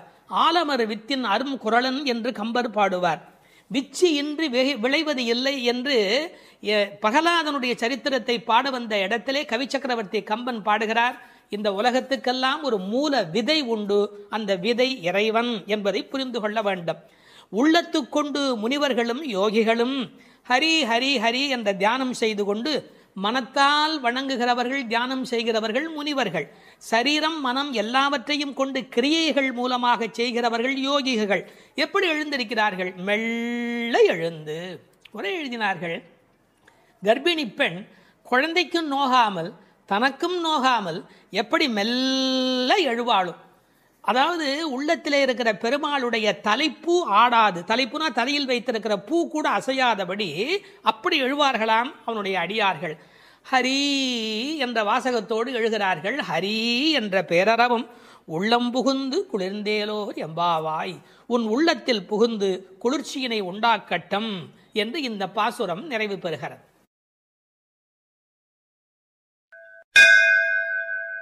மார்கழி திங்கள் மதி நிறைந்த நன்னாளால் நீராடப் போதுவீர் போதுமினோ நேரிழையீர், சீர்மல்கும் மாய்பாடி செல்வச் சிறுமீர்கள் கூர்வேல் கொடும் தொடிலன் நந்தகோபன் குமரன் ஏறார்ந்த கண்ணி யசோதை இளம் சிங்கம் கார்வேணி செங்கண் கதிர் மதியம் போல் முகத்தான் நாராயணனே நமக்கே பறை தருவான் பாரோர் புகழப் படிந்தேலோர் எம்பாவாய். முதல் பாசுரம். இதனுடைய பொருளை முதலில் சுருக்கமாக பார்த்துவிட்டு பிறகு நாம் விரிவாக சிந்திப்பது பொருத்தம் என்று கருதி உரை முதலில் சொல்லிவிடுகிறேன். நேரிழையீர் சிறந்த ஆபரணங்களை அணிந்த பெண்களே, வளம் நிறைந்த திரு ஆயர்பாடியின் செல்வச் சிறுமியர்களாகிய நாம் காத்திருந்த மார்கழி மாதம், பூரண சந்திரனுடன் கூடிய பௌர்ணமி நன்னாள், நாம் அனைவரும் கூடி மார்கழி நீராட்டத்தில் கலந்து கொள்ள வேண்டாமா? நீராட விருப்பமுடையவர்கள் அனைவரும் வாருங்கள் வாருங்கள். கூர்மையான வேலாயுதத்தை கைகளில் கொண்டவனும் கொடிய போர்த்தொழிலில் வல்லவனுமான நந்தகோபரின் திருமகன் கண்ணன், அழகிய கண்களை உடைய யசோதைக்கு வாய்த்த சிங்கக்குட்டி போன்றவன், மேக நிறத்தவன், சிவந்த கண்களை உடையவன், அவனது கண்கள் சூரியன் போன்றும் சந்திரன் போன்றும் ஒளி வீசக்கூடியவை. அவன் நாராயணன். அவன் நிச்சயம் நமக்கு நோன்பின் பலனை, அதாவது பறை அருள்வான். அதன் பயனாக உலகம் நம்மை புகழும். வாருங்கள் நீராட என்று அழைப்பதாக அமைந்திருக்கிற முதல் பாடல் இந்த பாடல். மார்கழி திங்கள் மதி நிறைந்த நன்னாளால் என்று சிறந்த மார்கழி மாதத்திலே பௌர்ணமி நல்ல நாளிலே இந்த நோன்பு தொடங்குகிறது என்று தொடங்குகிறாள். எதை தொடங்குவதற்கும் நல்ல காலம் வாய்ப்பது என்பது பெரிய காரியம். அதிலும் இறைவனை வணங்குவதற்கு எந்த நாள் தொடங்குகிறதோ அந்த நாள் நல்ல நாள். திங்கள் என்ற சொல்லினாலே பௌர்ணமியை குறிப்பது வழக்கம், முழு நிலவை குறிப்பது வழக்கம். ஆனால் பழைய காலத்தில் காலக்கணக்கு என்பதே பௌர்ணமி நிலவை அடிப்படையாக வைத்து சாந்திராயன மாதக்கணக்கு தொடங்கியமையினால் பௌர்ணமி எப்போதும் மாதத்தின் தொடக்கமாக கருதப்பட்டது. இந்த மார்கழி மாதம் கொண்டாடத்தக்க ஒரு காலம். பல காரணங்கள். இதமான குளிர், அளவான பனி, செழுமையான மழை பெய்து எல்லா இடத்திலும் நீர் வளம் நிரம்பி இருக்கிற ஒரு காலம், மழை முடிந்து விளைச்சல் தொடங்கி இருக்கிற ஒரு காலம், கறவைகள் நிறைய பால் கொடுக்கிற ஒரு பொற்காலம். அப்பொழுது ஆயர்பாடியில் மக்கள் மகிழ்வதில் என்ன வித்தியாசம் இருக்கிறது? அரசர்கள் கூட திக்விஜயத்திற்கு தேர்ந்தெடுத்துக் கொள்ளுகிற காலம் மார்கழி மாதம். எனவே அந்த மார்கழியை கொண்டாடினார்கள். அது மட்டும் அல்ல, இது ஒரு வெறும் இலக்கியம் அல்ல, ஞான நூல். ஒரு நாளை நாம் பகல் இரவு என்று பிரித்து அதில் பிரம்ம முகூர்த்தம் என்று சிற்றம் சிறுகாலைக்கு முந்திய நேரத்தை கொண்டாடுகிறோம். அப்படி ஒரு வருடமே தேவர்களுக்கு நாளாக மாறுகிற காலத்தில் மார்கழி தேவர்களின் விடியலாய் பிரம்ம முகூர்த்தமாய் கருதப்படுகிறது. மனதை மயக்கும் அந்த மாதத்தில் காற்று மண்டலம் மாசுபடாமல் இருக்கிறது. உடலும் உள்ளமும் புத்துணர்ச்சி உடையதாக விளம்புகிறது.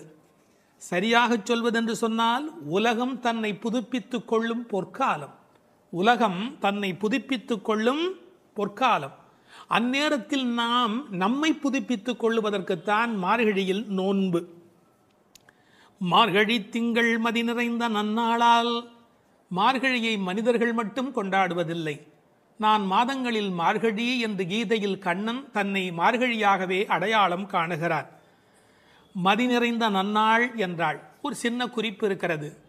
மதி நிறையும் போது மதி குறையும். என்ன? மதி நிறையும் போது மதி குறையும். பௌர்ணமி நாளில் சில பேருடைய மதி பாதிக்கப்படும். ஆங்கிலத்தில் லுனார் என்ற சொல்லும் லுனாட்டிக் என்ற சொல்லும் ஒன்றுக்கொன்று தொடர்புடையவை. உணர்ச்சி மேலோங்குவதால் மனம் தடுமாறுகிற காலம் மதி நிறைகிற காலம். நாம் உணர்ச்சியை வென்று அறிவை கொண்டு இறைவனை அடைய வேண்டும் என்பதற்காக அந்த மாதம் கொண்டாடப்படுகிறது. மார்கழி மாதத்தின் பௌர்ணமி கொண்டாடப்படுகிறது. மூன்த் என்ற சொல்லும் மந்த் என்ற சொல்லும் ஒன்றிலிருந்து ஒன்று அடிப்படையாக பிறந்தது என்று ஆங்கிலத்திலே ஒரு கணக்கு உண்டு. எனவே மார்கழியை கொண்டாடி அதில் பௌர்ணமியை கொண்டாடுகிறார்கள். ஒரு பெரிய அழகு, இவர்கள் நாள் பார்த்து தொடங்கினார்களோ இல்லையோ, நல்லது தொடங்கும் போது நாள் தானே வாய்க்கிறது, கோல் விழுக்காட்டிலே விழுந்தாற் போலே என்று உரை எழுதுவார்கள். தெருக்களை அடைத்த ஒரு கோலம், வீட்டு வாசல் முகம் கழுவி சாணி தன் தலையில் ஒரு பரங்கிப்பூ கிரீடத்தை வைத்திருக்கிற அருமையான வேளை. புதுமணல் பூத்த ஆற்று வெளியில் நிலவின் தகதகப்பில் கருப்பு கண்ணனுடன் கைகோர்த்து கோபிகைகள் குறவை கூத்தாடி அந்த புண்ணிய பொழுது. அந்த பொழுதை நினைத்து ஸ்ரீமத் பாகவதத்தில் பேசப்படுகிற அந்த காலகட்டத்தை நினைத்து இந்த பெண்கள் அந்த காலத்தை கொண்டாடினார்கள். நீராட போதுவீர் போதுமினும், இறைவனை வணங்குவதற்கு எந்த தகுதியும் தேவையில்லை, வருகிற விருப்பம் ஒன்று மட்டும் போதும். அதைத்தான் போதுவீர் போதுமினோ என்ற வார்த்தையினால் சொன்னாள். போகிறவர்களை போகவிட்டு அவர்கள் புற அழகு பார்த்திருக்கிறாள். மற்ற இடங்களில் போட்டி இருக்கலாம். கடவுளை தரிசிப்பதில் மனிதனுக்குள் போட்டி இருக்கக்கூடாது, பொறாமை இருக்கக்கூடாது. இந்த உலகத்தில் தின்பண்டங்களை கூட பங்கிட்டு உண்ண வேண்டும் என்று நினைக்கிற போது கண்ணனோடு செய்கின்ற கலவியினை கண்ணனோடு கலந்து பழகுகிற வாய்ப்பை எல்லோரும் சேர்ந்து பருகிக்கொள்ள வேண்டும் என்பதால் தான் போதுவீர் போதுமினோ என்று சொல்கிறாள். நீராட என்பது ஆற்றில் குளத்தில் ஆடுதல் மட்டுமல்ல, அவன் குணக்கடலில் குளித்தல், குணக்கடலில் குளித்தல். அதனால்தான் அடியார்களோடு போக வேண்டும் என்று அழைத்து கொண்டு போகிறாள். எங்கு போவதாக இருந்தாலும் விவரம் தெரிந்தவர்களுடன் போக வேண்டும் என்பதால் விவரம் தெரிந்த பழைய அடியார்களோடு போக வேண்டும் என்று நினைக்கிறாள். இன்னொரு குறிப்பு, கடவுளை கலத்தல் என்பது குளிப்பதை போல் சுலபமானது. அதனால்தான் நீராடப் போதுவீர். எனவே குளிக்க, கடவுளோடு கலக்க, என்றைக்கும் நிலைக்க, கலவி இன்பத்தில் கோபிகைகள் கண்ட அனுபவத்தை சுவைக்க, எல்லாம் சேர்ந்து நீராடப் போதுவீர் என்ற வார்த்தைக்குள் விளங்குகிறது. சில பேருக்கு குளித்தல் உடல் நனைத்தல், சிலருக்கோ அது கழுவுதல், சிலருக்கு அது தெளித்து கொள்ளுதல், சிலர்தான் உண்மையில் குளிக்கிறார்கள். குளித்தல் என்ற சொல் எப்படி பிறந்ததென்றால், குளிர்தல் ஏற்பட்டால் மட்டுமே அது குளித்தல். ஆற்றில் சுடித்தோடும் வெள்ளத்தில் நனைகிற போது ஆன்மா விழிப்படைகிறது. பிரபஞ்ச நுகர்ச்சி நீங்கி நமக்கு ஆத்ம அனுபவம் தானே கிடைக்கிறது. தண்ணீர் ஒரு தியாகி, தான் அழுக்காகி பிறரை தூய்மையாக்கும் ஒரு உன்னத தியாகி. அந்த நீராட்டம் இறை அனுபவம் என்ற பொருளிலே இங்கு பேசப்பட்டது. இது ஆயர்பாடி. எப்படிப்பட்ட ஆயர்பாடி தெரியுமா? சீர்மல்கும் ஆயர்பாடி. செல்வச் சிறுமீர்கள். சீர் என்பது என்ன? பசு, எருமை, ஆடு என்கின்ற செல்வங்கள் நிறைந்திருக்கிற இடம். 3 வகையான கன்று ஈனுவதற்கு முந்தைய பசு, கன்று ஈன்ற பசு, கன்று ஈன்று நிறுத்திய பசு, இப்படி 3 வகையான அந்த ஆனிரையும் நிறைந்திருக்கிற இடம். கண்ணன் பிறந்த பிறகு அவன் கைப்பட்டதாலே எல்லாம் அதிகமாக பால் கறப்பதால் செல்வம் செழித்தோங்கி இருப்பதால் செல்வ சிறுமீர்கள்.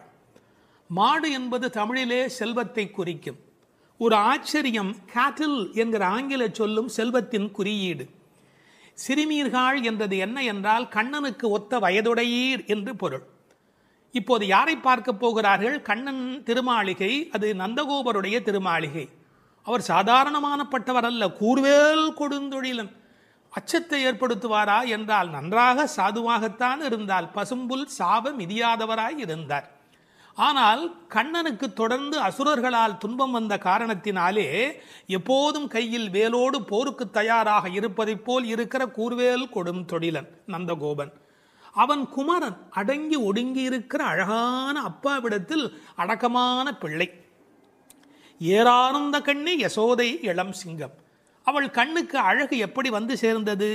அழகு, எழுச்சி, இளமை இவையுடைய கண்ணாக அவள் விளங்குகின்றாளே, எங்கிருந்து வந்தது?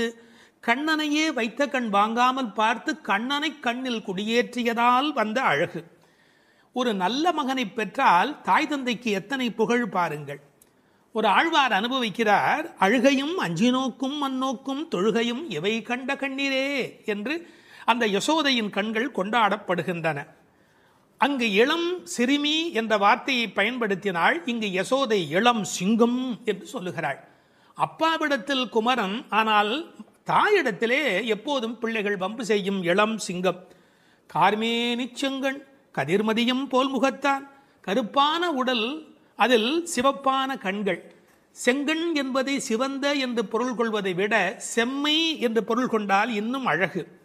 கதிர்மதியம் போல் முகத்தார், ஒரு முகமே நிலவாகவும் சூரியனாகவும் எப்படி இருக்க முடியும்? முடியும். நீங்கள் நன்றாக நரசிம்ம அவதாரத்தை உற்று நோக்கினால், எதிரியான இரண்யகசிபுவை நெருப்பையழ பார்த்தவன் பக்கத்தில் இருக்கிற பிரகலாதனை அன்பு